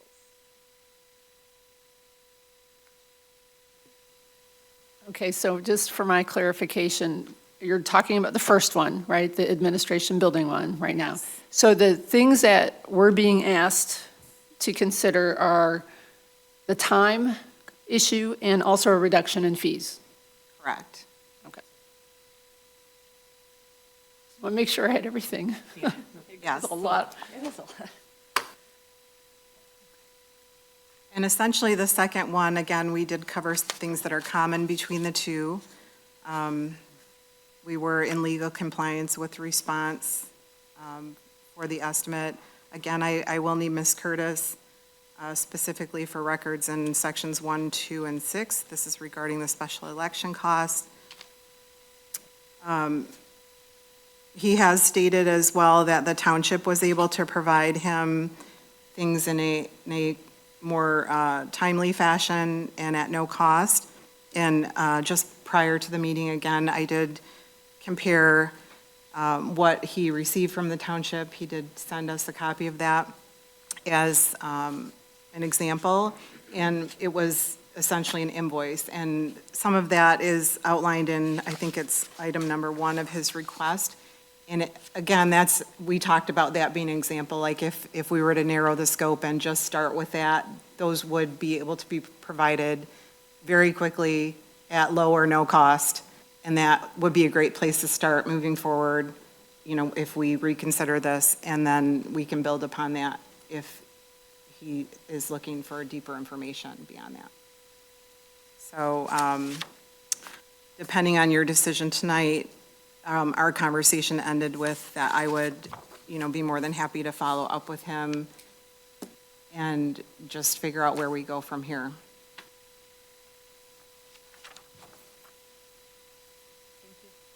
You're welcome. All right.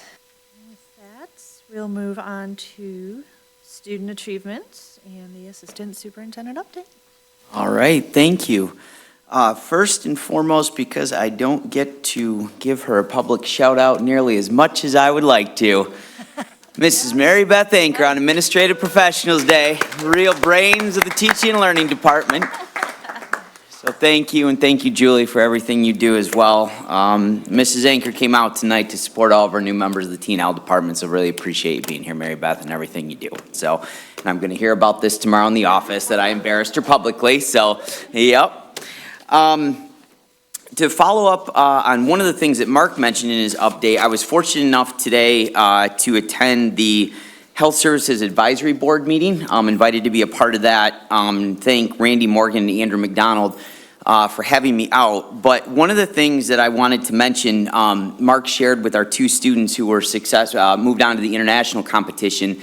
Randy and Andrew shared today, to put in perspective, the number of competitors, number of students at that HOSA conference this past weekend was 3,500 students across the state of Michigan, which has significantly grown over the years. So our two students who moved on, they are truly the best of the best. And to be in that advisory board meeting today with community members and health professionals just continues, I think I've had a chance to share before, just extremely impressed with our Dragon students and our Dragon programming. So I just wanted to give to, expound upon that from what Mark shared. It really is truly impressive what our kids are doing.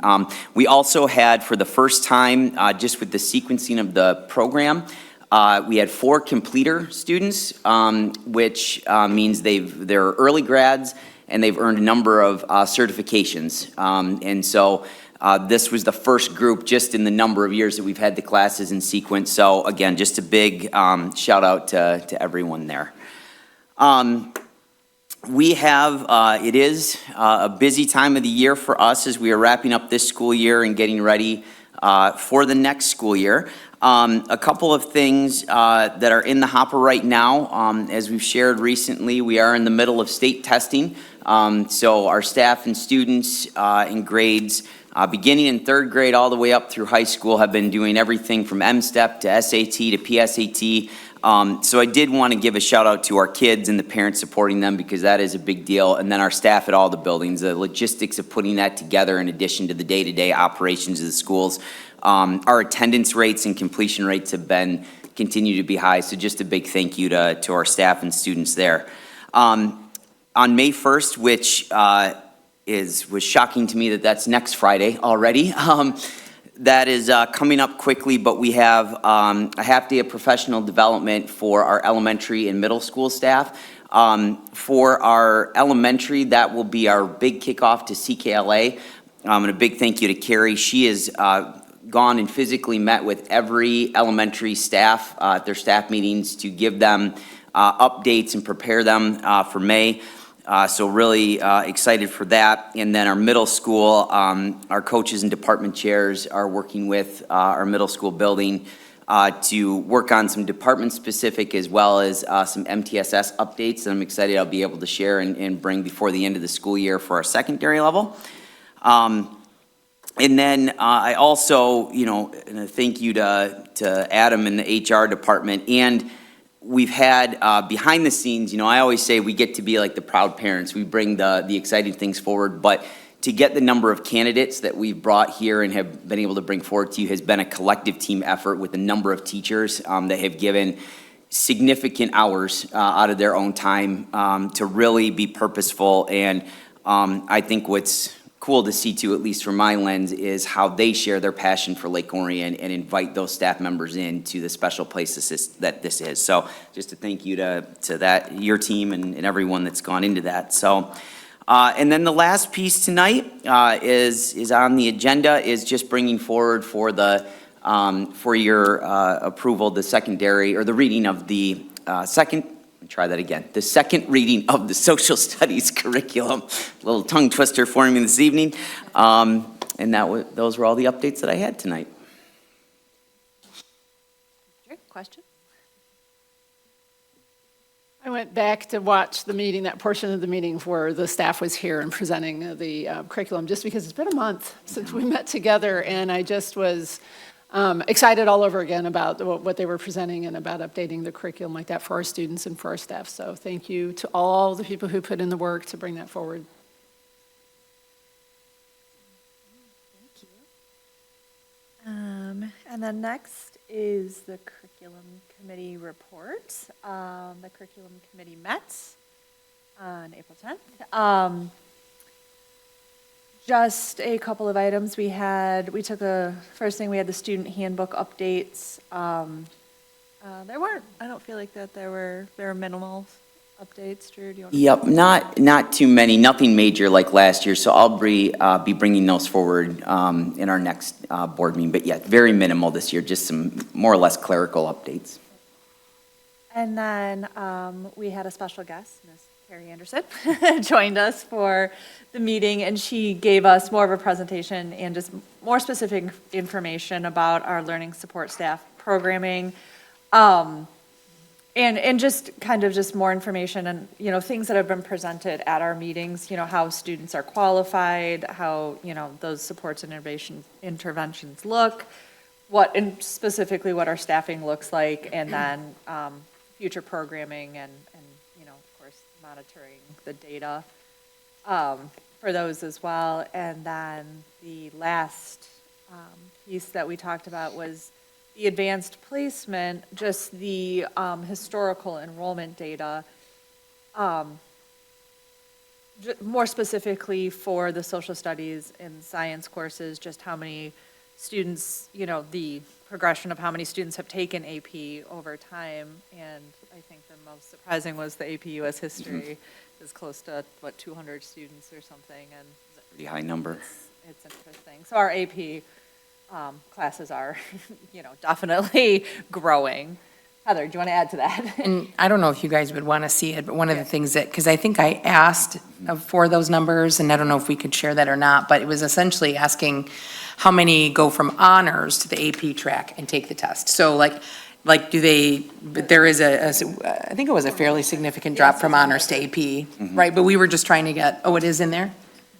That's Okay. ours. Oh, okay, got it. This is ours from our meeting. So if you guys want to see it, we have it, but I thought that was an interesting piece of information. I thought it was really helpful to get a better understanding of the LSS program, but then I think we also asked for more data too of how many students are graduating out, things like that. So hopefully we'll get to see some of that in the future. Yep, absolutely.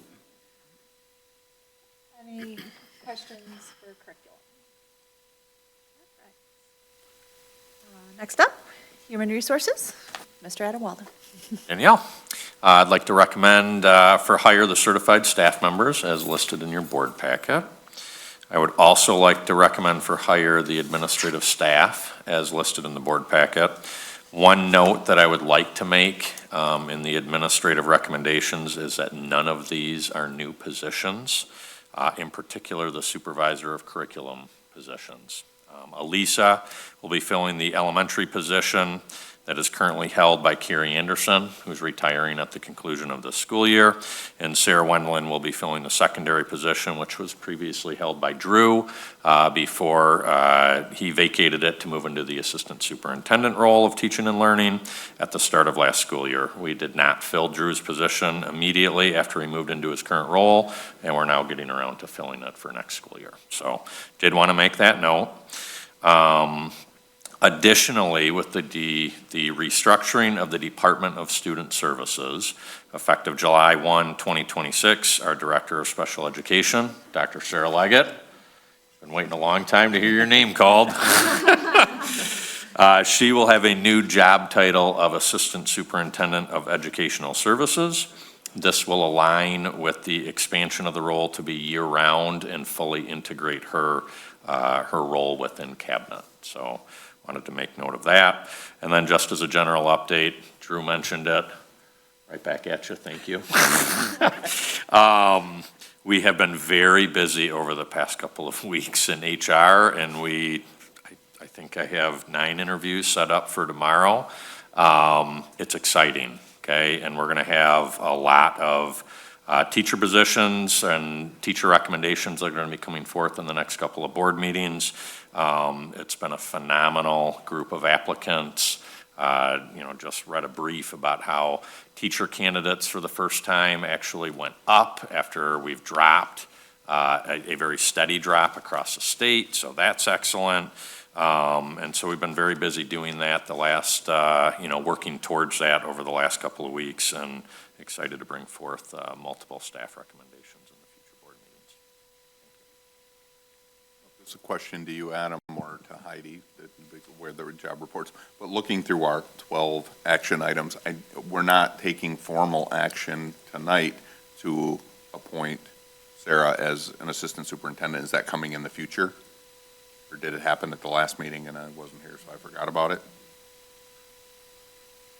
Because it's not in the packet. like, we have the 5 administrator recommendations, we have the certified new hires, but there isn't a motion to make Sarah an assistant superintendent effective July 1st. Is that coming at a future meeting? That was not in the plans for that.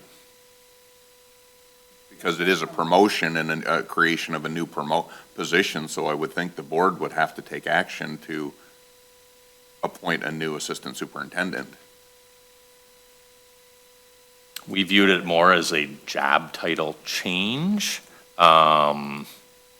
We can continue that I discussion mean, if we want to take to me, it the strikes me formal as action. like moving Sarah from one position to another, but it seems like it's a significant change, and I guess, look into it to say, does it require formal board action to appoint a new assistant superintendent? With not replacing the director position, and just kind of expanding that role, that was kind of how we viewed it. Certain of these jobs that like tonight, 3 of the administrators were moving to other administrator positions and we're taking action on it. So it would have seemed in line with that to say this administrator is moving to another administrative position, quite clearly a promotion. So does the board need to take action? Because I guess that where is the discretion between the administration's ability to move administrators around, but yet these other 3 that were moved around are coming to the board for approval for their new positions?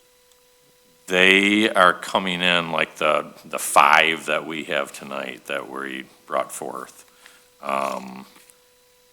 Gabe and Dan are moving from an administrative intern role into an assistant Clearly, principal they're being role. So like, hired on as new administrators. Yeah. That's why I said 3 of the 5 are already on administrator contracts, and we're approving the move of them to a different position within the administrative functions.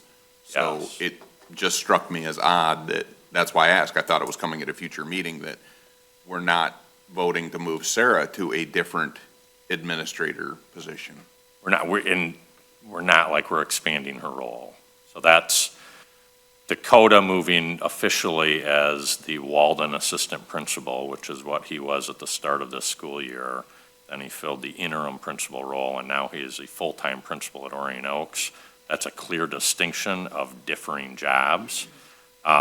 Sarah moving from Walden Middle School Principal into the secondary supervisor of curriculum, clearly a different job. And Elisa from an Oakview Middle School assistant into the elementary.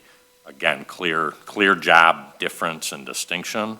With this, the director of special ed, we are just expanding her role again to fully integrate. It's with the restructuring of the department, and fully integrate her within cabinet, because currently she is not a 12-month employee. And so she would become one, so it's. Right there, you're saying that her contract is changing to become a 12-month employee. Does that not require board authorization to make her a 12-month employee? I think so, because these contracts don't come to the board.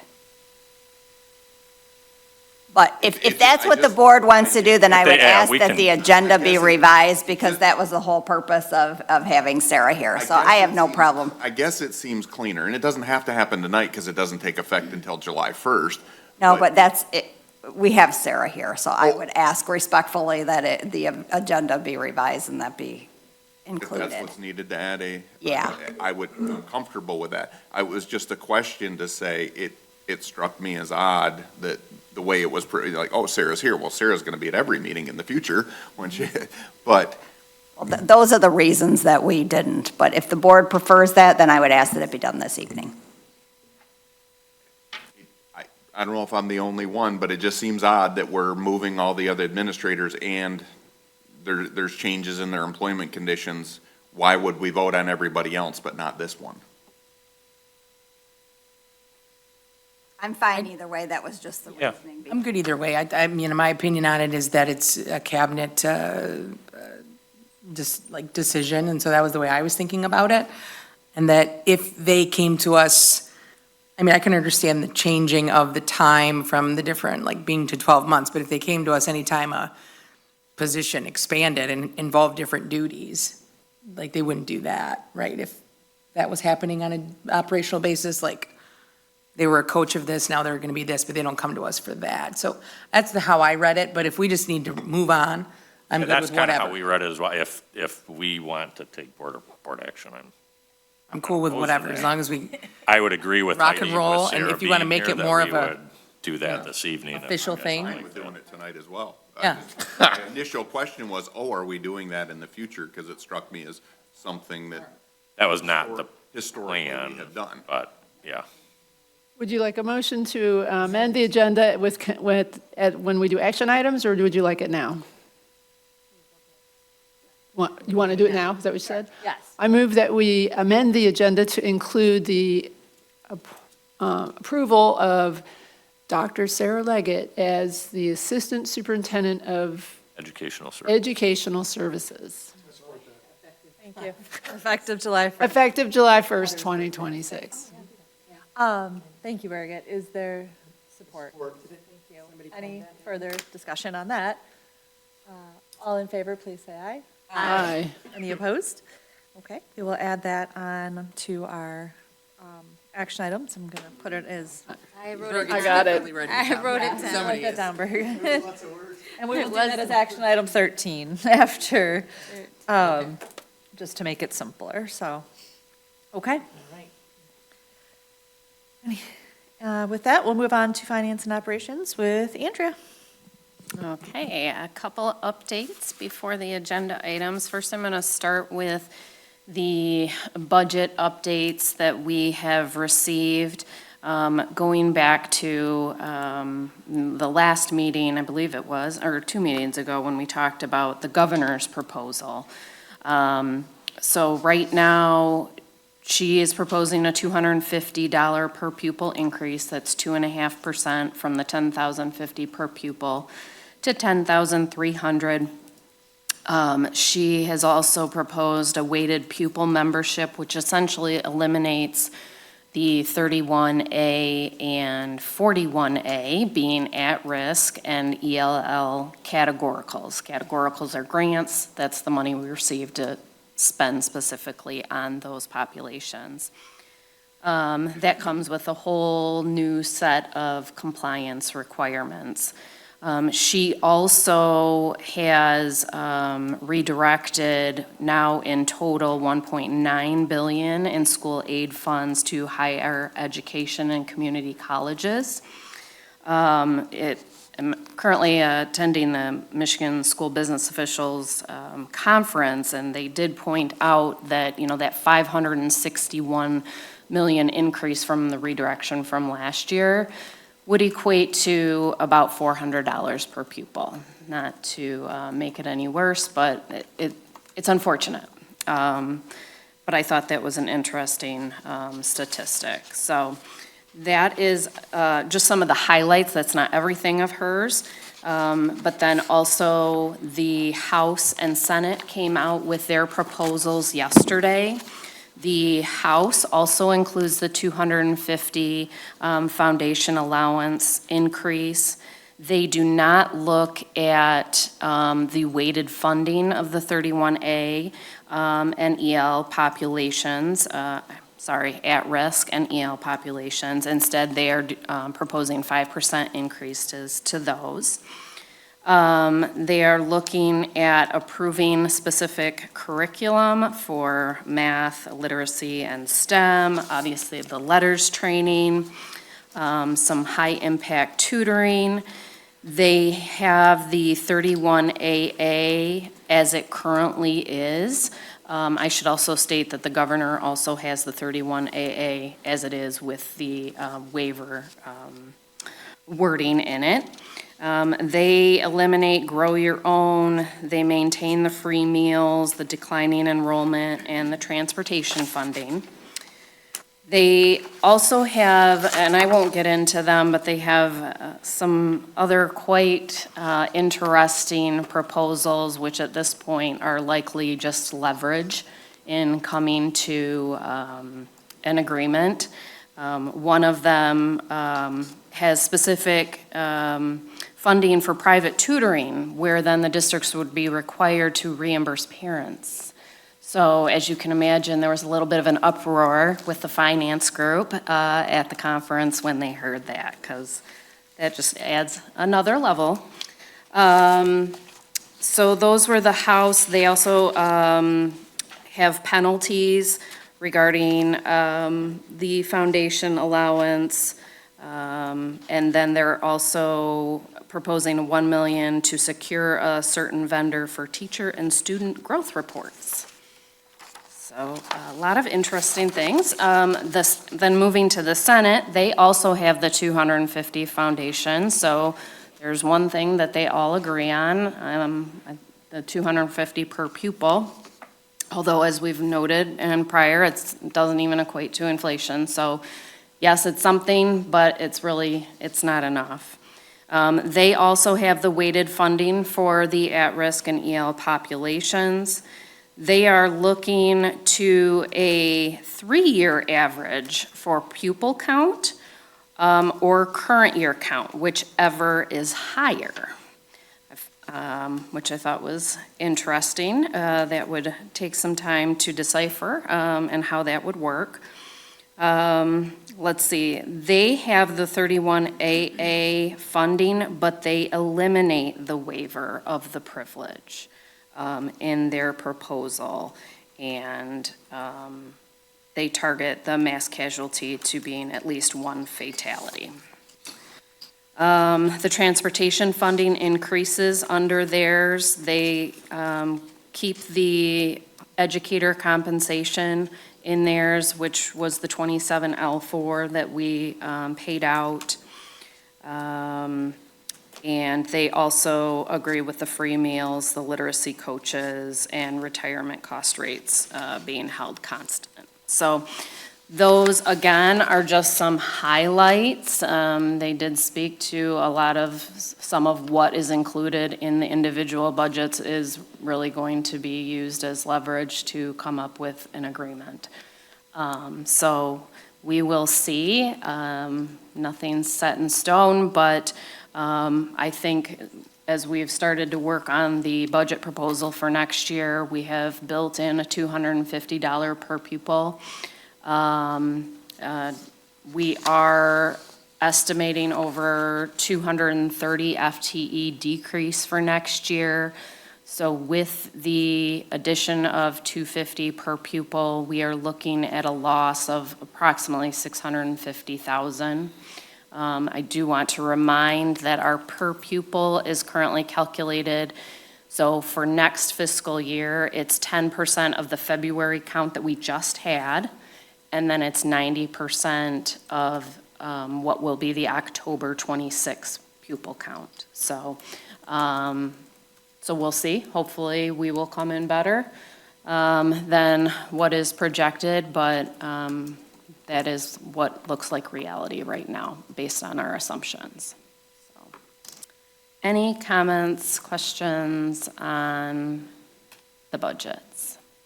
I had a question about when you were going through the governor's portion, you mentioned the additional distribution of funds to universities and community colleges, and you mentioned that was because of the at-risk and EL.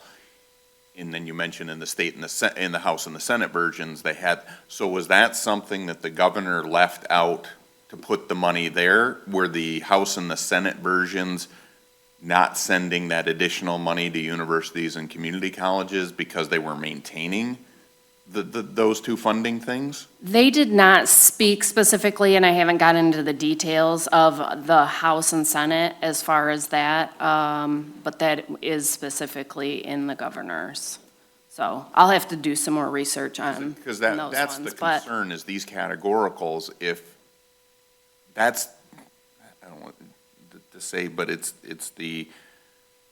like the game they pulled a few years, we're gonna give you a big one-time increase so that next year we can give you a foundation allowance increase that means you're getting the same amount of money you got last year. So if that's the problem, is they give you $250, which, as we said, not inflation, and then they pull back on categoricals, then we're losing even more money. So that's what's important for us to understand as we go to make our budget for next year, that what's gonna happen with that other funding that isn't the headline foundation allowance number. So there still will be the funding, it's just, it becomes a weighted formula they're not eliminating the at-risk or When you say EL. weighted formula, They're essentially combining the two into one based on per pupil to fund those specific grants. But what becomes a confusion and what they're doing with, I think it's 164K section, is that's where they build in the compliance around those, because right now, those categorical grants, we get the funding specific to those students, and then there's the compliance surrounding them, like what can be spent. So when you combine these two, there's still those requirements, but now they're in another section. And so it's the devil's in the details, which we don't know yet.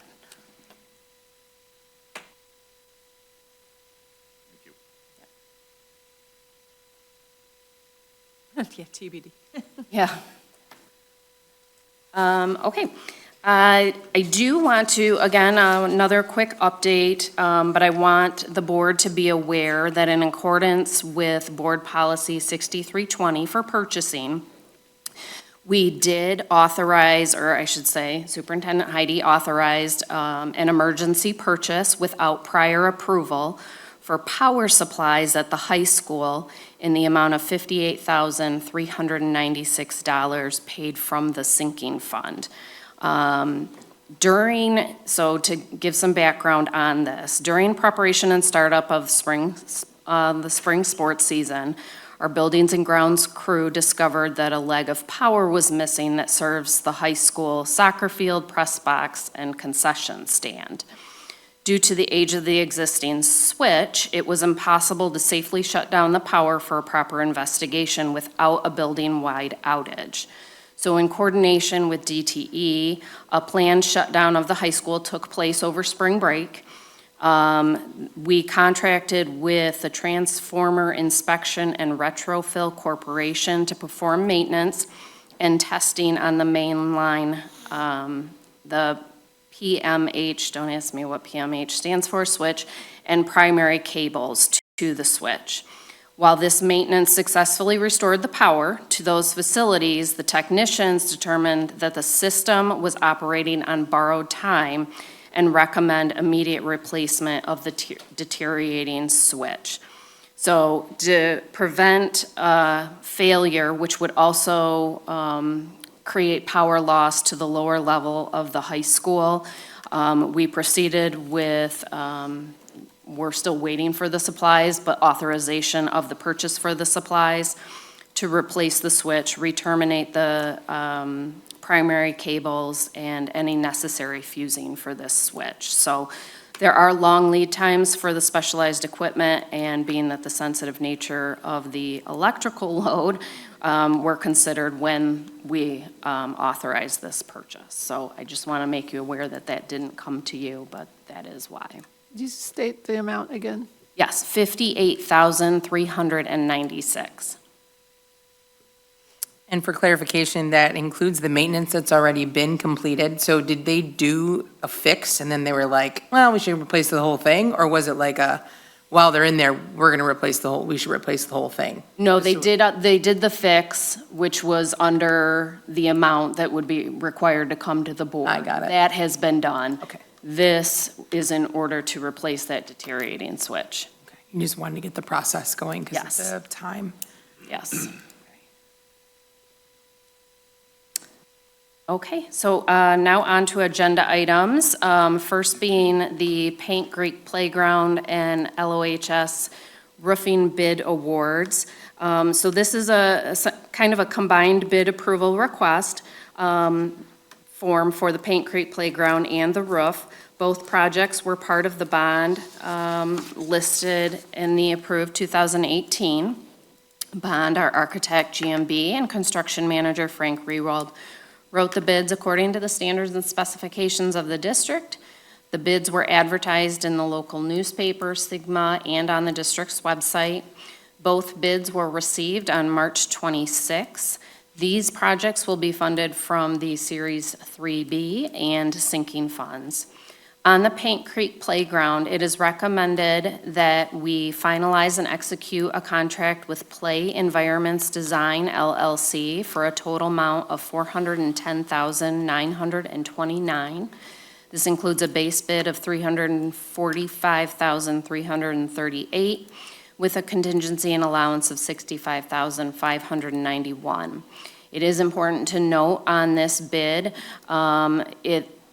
the project was bid based on design versus lowest bidder. So you will see that they were not the lowest bidder because it came to the school with Wes's guidance and then the principal and certain staff members to select the design that they wanted for that project.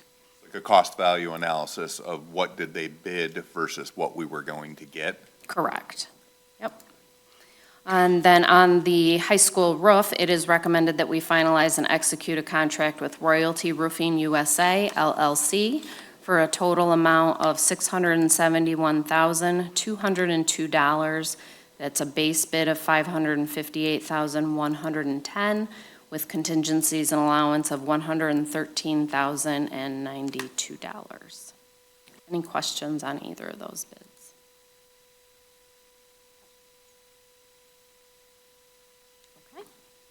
Then moving on to the Oakland Schools fiscal year 27 proposed budget. This is the first reading. Oakland Schools has provided their proposed budget for next year.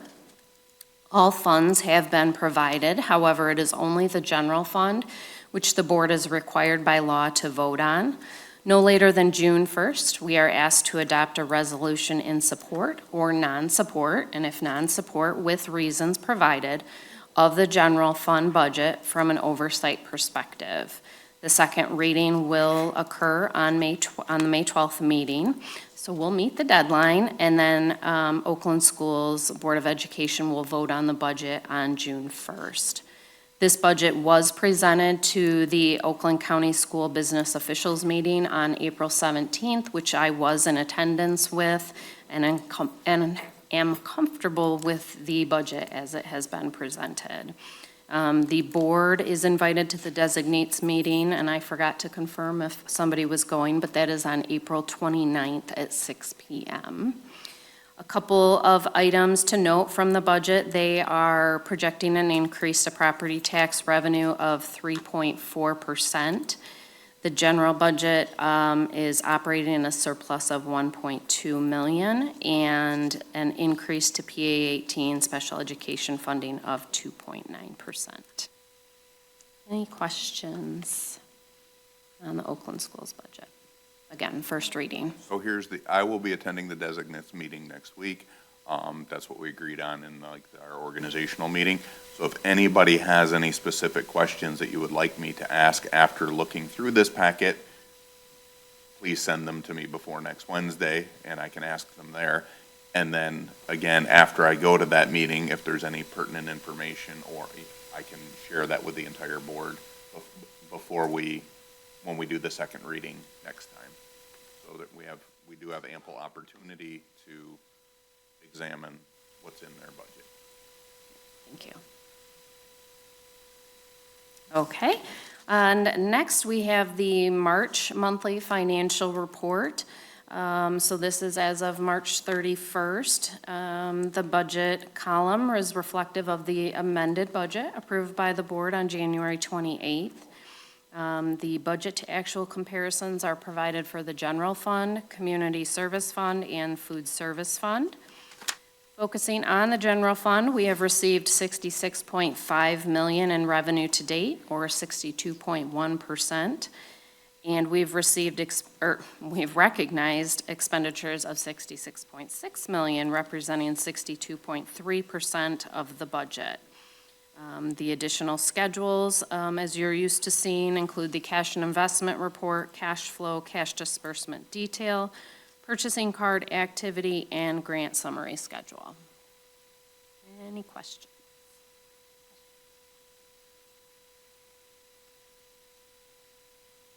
See any? Okay, thank you. Thank you. With that, that brings us to the Finance Committee report. The Finance Committee met on Monday, April 13th. The two topics were, we've touched on them a little bit here. So the debt structure for the 2018 Series 3B sale. We discussed how that debt can be structured, so PFM has different options related to, and it can relate to the millage rates, et cetera. That will, formally as a board, we will have to determine what our 2026 property tax levy is for debt service as required by law, so that we can issue that for the upcoming year. So that will come back in that meeting, but that Series 3B sale is happening in May, is it Yes. not? Yeah. Yes. So that, In June. that's been authorized, that's been authorized. And then we discussed the draft forecast, and we've talked a little bit about that there. It was drafted with a $250 increase, but the 200-ish reduction is almost entirely graduating roughly 570 students this year being replaced by an incoming kindergarten class that's projected to be around 400 students. So it's not, and as it has not been for over a decade, it's not families or students leaving Lake Orion, it's demographics of birth rates that we see in our student projections, that there aren't 17,000 babies being born in Oakland County anymore. We're pulling off groups of that where there were 12,000 babies born in Oakland County, and that explains the difference of what's happening with our student enrollment.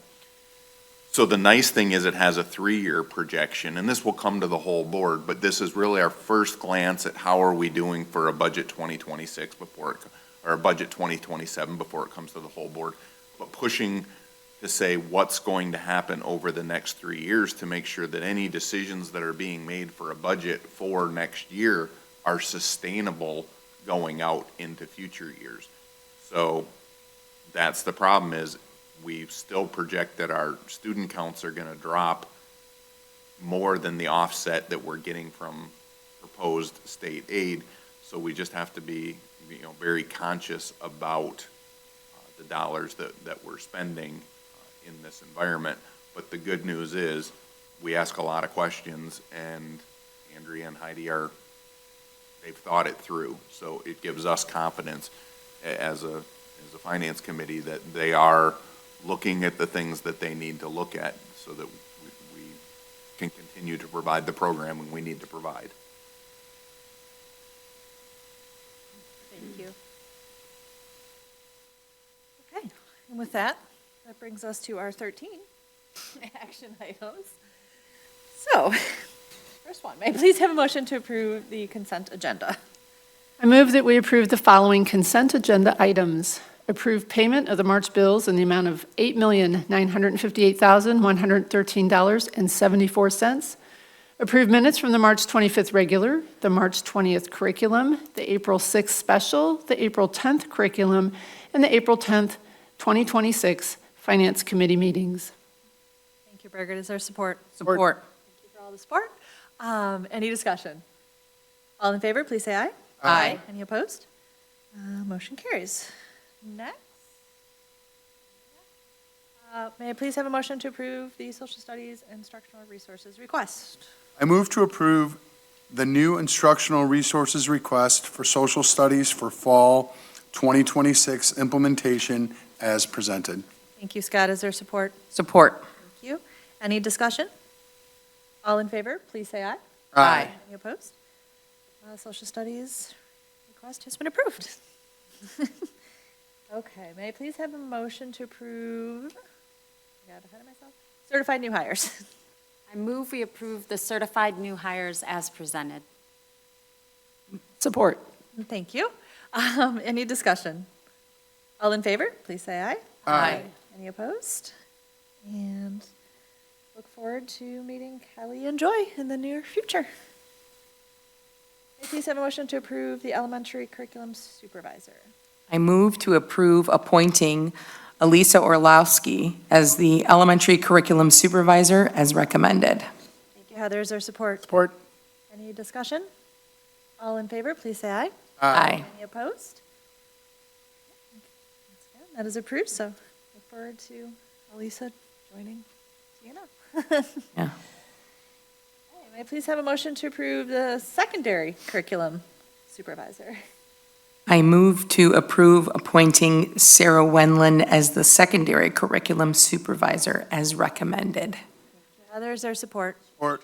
Thank you. Any discussion? All in favor, please say aye. Aye. Any opposed? Excellent. Once again, congratulations to Sarah and Sienna. Item 6, may I please have a motion to authorize Paint Creek Playground bid award? Move to authorize administration to finalize and execute a contract for Paint Creek Elementary playground equipment to Play Environments Design LLC in the amount of $345,338 with allowance and contingencies of $65,591 for a total recommendation of $410,929. Thank you, Jake. Is there support? Support. Any discussion? All in favor, please say aye. Aye. Any opposed? Motion carries. Next, may I please have a motion to authorize the LOHS roofing bid award? I move to authorize administration to finalize and execute a contract for LOHS roofing improvements to Royalty Roofing USA LLC in the amount of $558,110 with allowance and contingencies of $113,092 for a total recommendation of $671,202. Thank you, Scott. Is there support? Support. Thank you. Any discussion? All in favor, please say aye. Aye. Any opposed? Roofing bid is passed. Okay, number 8, may I please have a motion for the FOIA fee appeal and demand for fulfillment dated April 16th, 2026? I move to deny the FOIA appeal submitted on April 16, 2026, challenging the district's fulfillment window, untimely response, and labor estimates for a FOIA request submitted on March 12, 2026. Is there support? Support. Thank you. Any discussion? All in favor, please say aye. Aye. Any opposed? That FOIA appeal is denied. May I please have a motion for the FOIA appeal dated April 16th, 2026? I move to deny the FOIA appeal submitted on April 16, 2026, challenging the district's untimely response and labor estimates for a FOIA request submitted on March 6, 2026. Thank you. Heather, is there support? Support. Thank you. Any discussion? All in favor, please say aye. Aye. Any opposed? That appeal is denied as well.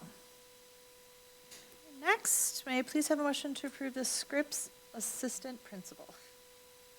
I move to approve appointing Danielle Matar as the Scripps Middle School Assistant Principal as recommended. Thank you. Is there support? Support. Thank you. Any discussion? All in favor, please say aye. Aye. Any opposed? Congratulations to Dan for his appointment, or for his moving up. May I please have a motion to approve the Walden Assistant Principal? I move to approve appointing Gabriel Whiteley as the Walden Middle School Assistant Principal as recommended. Thank you. Is there support? Support. Thank you for all the support. Any discussion? All in favor? Please say aye. Aye. Any opposed? And congratulations to Gabe. All right. May I please have a motion to approve the Orion Oaks Principal? I move to approve appointing Dakota Cooper as the Orion Oaks Elementary School Principal as recommended. Thank you, Jeff. Is there support? Support. Thank you. Any discussion? All in favor, please say aye. Aye. Any opposed? Congratulations to Dakota. And last, but certainly not least, may I please have a motion to approve the Assistant Superintendent of Special Education? of, I move that we approve Dr. Sarah Leggett as the Assistant Superintendent of Educational Access, Ooh, effective July 1st, 2026. Thank you for saying. Is there support? Support. Thank you. Any discussion? No. All in favor, please say aye. Aye. Any opposed? Congratulations. Congratulations, Sarah. Welcome to the firm. Yeah, welcome to the firm, It was a right? slog, she made it. get her a name Okay. tag, Julie. Put that in the recap and next steps. Ooh. Ooh, okay. With that, that brings us to public participation for other non-action items and topics. I've already read the statement. There are 2 individuals signed up. Linda Hake, would you like to join us?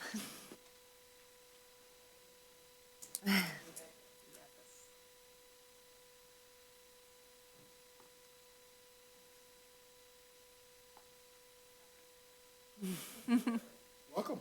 Welcome. First time at a board meeting.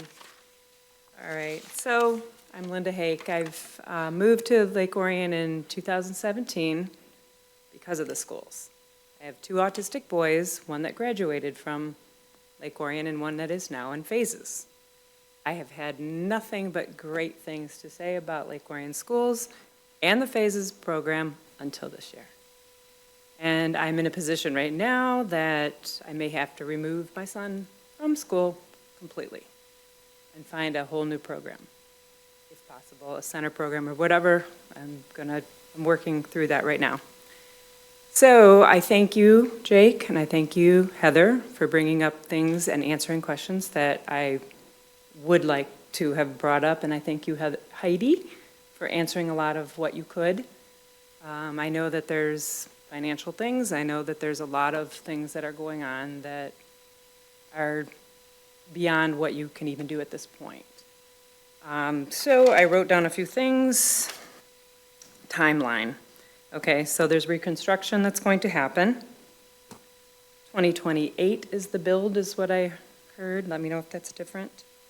1 year of him figuring out the design.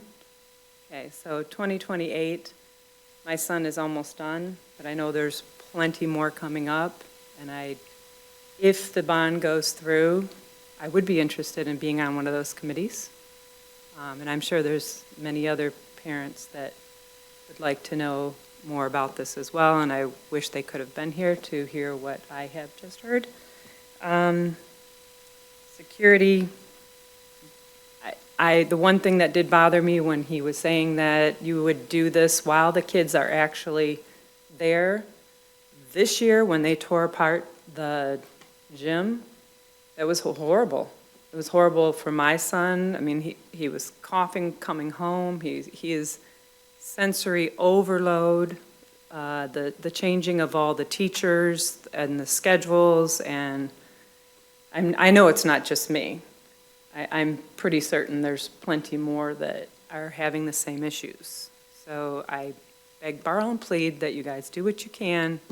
So if it's not for my son, those coming up will have a better experience than, and in all fairness, I know you said Pine Tree wasn't that great a place. It was for my son. When we moved here, it's too loud, it's too small, there's no sensory spots, there's no place for them to go. There used to be a track he could go walk around in. You know, he now has coming home with so many behavioral things that I've never seen at home before, and I can't continue with it, so I hope that there's a resolution for me, for him, in another program, if possible. Otherwise, I may have to pull him out. And I'm sure I'm not the only one. So I just wanted to let you know that, and I do want you to know that I appreciate everything that you guys do, and it's the first time I've been here, and you're doing a fabulous job, is all I can say. And I know that most people probably come here just to complain, so I sat there the whole time trying to see what this is all about, and I did not think I would come up here, but I just wanted to say that. So thank you so much. Thank you. Thank you. And then our second participant was Paul Cassisi, but I believe he has left. So with With that, that concludes our, this public participation. So, recap and next steps. I do not have any. Okay. Closing comments, Andrea. I guess, welcome to some, Joy's been here, but the new certified staff, congratulations to Sarah, Alyssa, Dan, Gabe, and Dakota. I'm very excited for them. And of course, Sarah, very excited to have you on. I mean, you're already here, you're part of the team, but very excited to have you. You've done amazing things so far since you've been here, and I'm looking forward to collaborating further. Happy Administrative Assistance Day, so thank you to Julie, because she also helps me in plenty of ways. And Mary Beth as well. I even had to call on her today, and she helped me, so much appreciated. And then they're not technically administrative assistants, but I know Shannon and I appreciate Caitlin and Tricia in our office. We always think of them on today, and we are looking forward to welcoming Tisha, our new payroll coordinator, starting on Monday. So, thank you. Adam. Same welcome to our new hires and our admin in their new capacities and new roles. Very exciting. Administrative Professionals Day. Thank you, Mary Beth. I had to call on her today, too. Little bit of a menial task, but it was a big help. I appreciate it, so it was good. Julie, big shout out to you. You do so much for all of us, not only within cabinet, but within the entire administration building and throughout the district. So thank you very much for all that you do. Shout out to Lisa Berry. My administrative assistant, she does so much, so, and I've put a lot on her plate recently, so a big shout out to her today as well. And that is all. Thank you. Drew. All right, well, welcome to our new staff, and congrats to all of our newly appointed administrators. And again, just a big shout out and thank you for administrating the look that I'm getting right now. I love it. No, but, yeah, you know, she's waiting to get me after the meeting. I'm gonna catch an earful. Oh, man. But no, a sincere thanks on Administrative Professionals Day to everything that everyone does. And excited to see the high school production tomorrow. Gonna head up there. So very excited to hear about that and sharing that excitement with our kids, so. Heidi. All right, couple things here. First of all, you have to see Something Rotten. We got a sneak peek today. It was awesome. So put that on your calendars for this weekend. Also, I wanted to give a shout out to all of the seniors that met with me prior to the musical. It was a great experience. I am naming them our intergenerational partners. So again, it was a wonderful experience. Congratulations to all of our new hires and those administrators that have moved up. I'm also very excited for Sarah.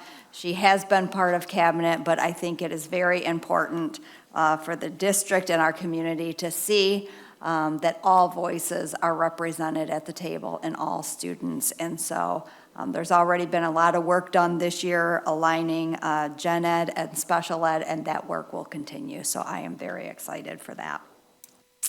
In addition to that, Administrative Professionals Day. Julie is my right hand, so thank you for putting up with me and getting me where I need to go and everything in between.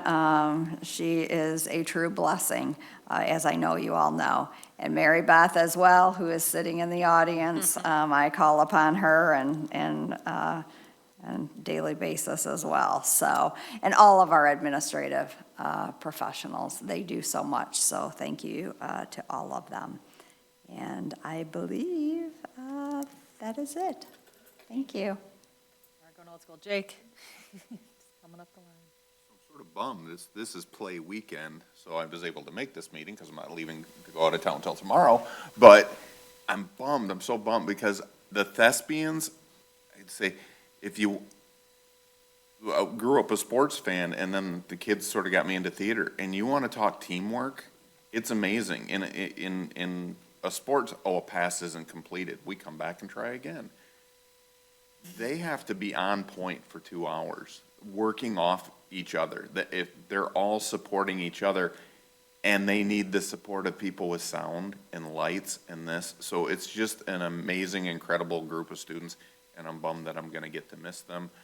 Administrative professionals, Julie deals with the 7 of us, and tries to get us, and does such a good job of making sure we know where to be, you know, making sure that it's convenient, that we're informed what we need to be informed on.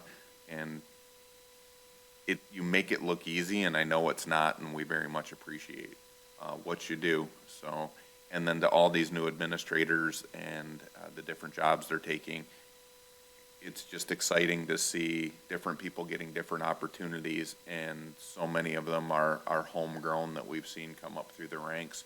And it's just, I'm glad that they're willing to continue to contribute their services to Lake Orion. Thank you. Scott? Thank you, Julie, you're the best. I had the opportunity to have the Learning Options group at the restaurant last week, and they were awesome. It was great. I believe, there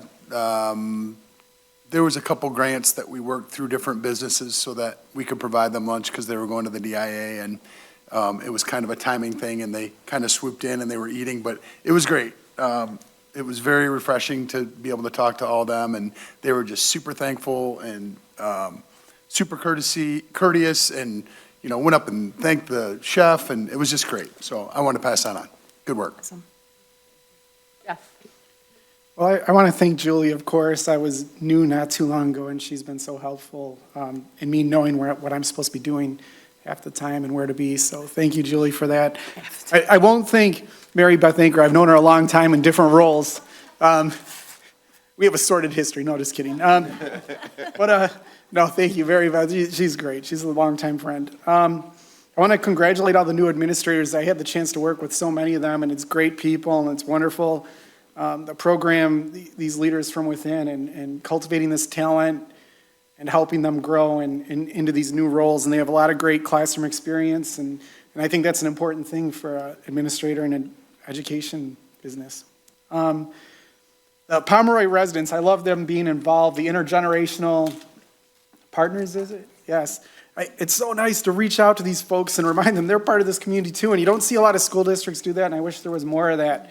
Like, this district is a community treasure, and everyone should feel like a part of it in some way. I have like 6 more things. Do I have a time limit, Madam President? No, just kidding. Yes. Put out of order. Timer.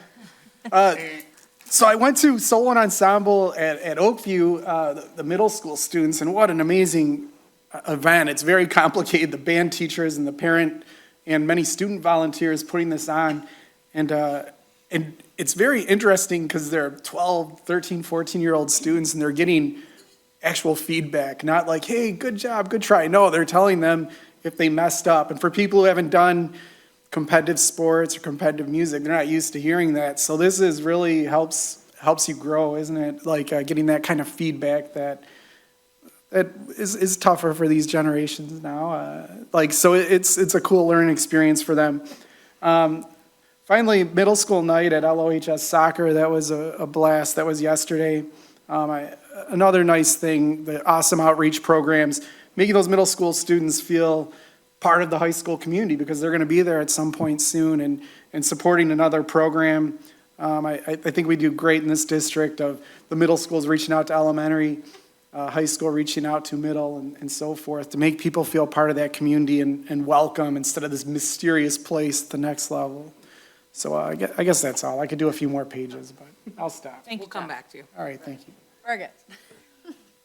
Well, I've got my play tickets for Friday night, so I hope to see many of you there. I've also got my tickets for the library celebration. I know, I'm pointing to Jeff because I know he's got them too. I heard you were doing that. I do want to join in the congrats to our new administrators. I am just so proud of our district for encouraging our professional growth and development of our staff so that we can have our own homegrown leaders. I just think that's something we should be very, very proud of. Of course, I need to chime in and thank Julie. Where would we be without you? You're not just our right hand, you're our left hand. You make us look good at every turn, and people have no idea how much this lady does. And she's the friendly voice you call that answers the phone when you call the superintendent's office. And boy, we'd be lost without you. So thank you for all you've done. The flowers are for you. We've given you some other tokens, and there's more to come this week. So thank you very much. We appreciate you.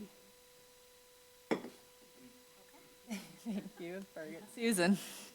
Well, I'll start off by thanking Julie as well. She is definitely an asset to this team and to the team over there, I'm sure. We could not do anything without her. So thank you very much for everything you do. I also want to thank everybody for the discussion tonight. It was a long discussion around the upcoming new bond, but I think the more we can discuss it, the more the community can hear more about it. It will help people understand. And I know this is just the start. You know, you're going to come out with more information about what's included in the bond so people can feel comfortable, they know what's in there. I think it's really important, we touched on it several times, about helping the community understand school funding more. I know that's in your plan to do, so looking forward to working with the team to help educate and answer questions. Also, Happy Earth Day. Yes. Nobody's said that yet. It's a great day to reflect that, you know, we all impact the world, so Happy Earth Day, everybody. Hey, ditto to everything to my right. Scott, are you all right? Yeah. I know, was Earth Day a problem for you? Scott's done. Scott's like, that's call a wrap. It was Jeff's comments. He's like, I can't take it anymore. Okay. Where was I? Wanted to make sure Scott was okay. Yes. My priority. Julie, you're amazing. Like, truly. I think I'm clearly the easiest to coordinate and deal with. But I think you were just on vacation and you responded to my text and I was like, oh, shoot. I'm like, you know, just felt like, but you were so sweet. And, yeah, no, I think it's really cool to acknowledge all the roles and strengths and skills that everybody has and brings to make this whole thing work. And that includes the new administrators, people expanding their roles, however you want to look at it, that this district is able to be what it is now and what it can be because of that. And so I'm just, it's really cool to stop and acknowledge that. And really looking forward to the community continuing to be a part of the bond process this time around. And coming to meetings, checking, asking questions, all of those things, wanting to hear from you at every turn. So that's all I got. Julie. Cardi already said it, but thank you for putting up with me. And thank you for the follow-up texts when I don't answer your first text. I don't do that. I always answer. So thank you, greatly appreciate you and everything you do for us. Once again, it's all been said, but congratulations to everybody. I look forward to seeing the play again, play this weekend. And thank you for the public participation and sharing your experiences with you. Like Heather said, we always want to hear from the community. So, and with that, we are adjourned. Thank you.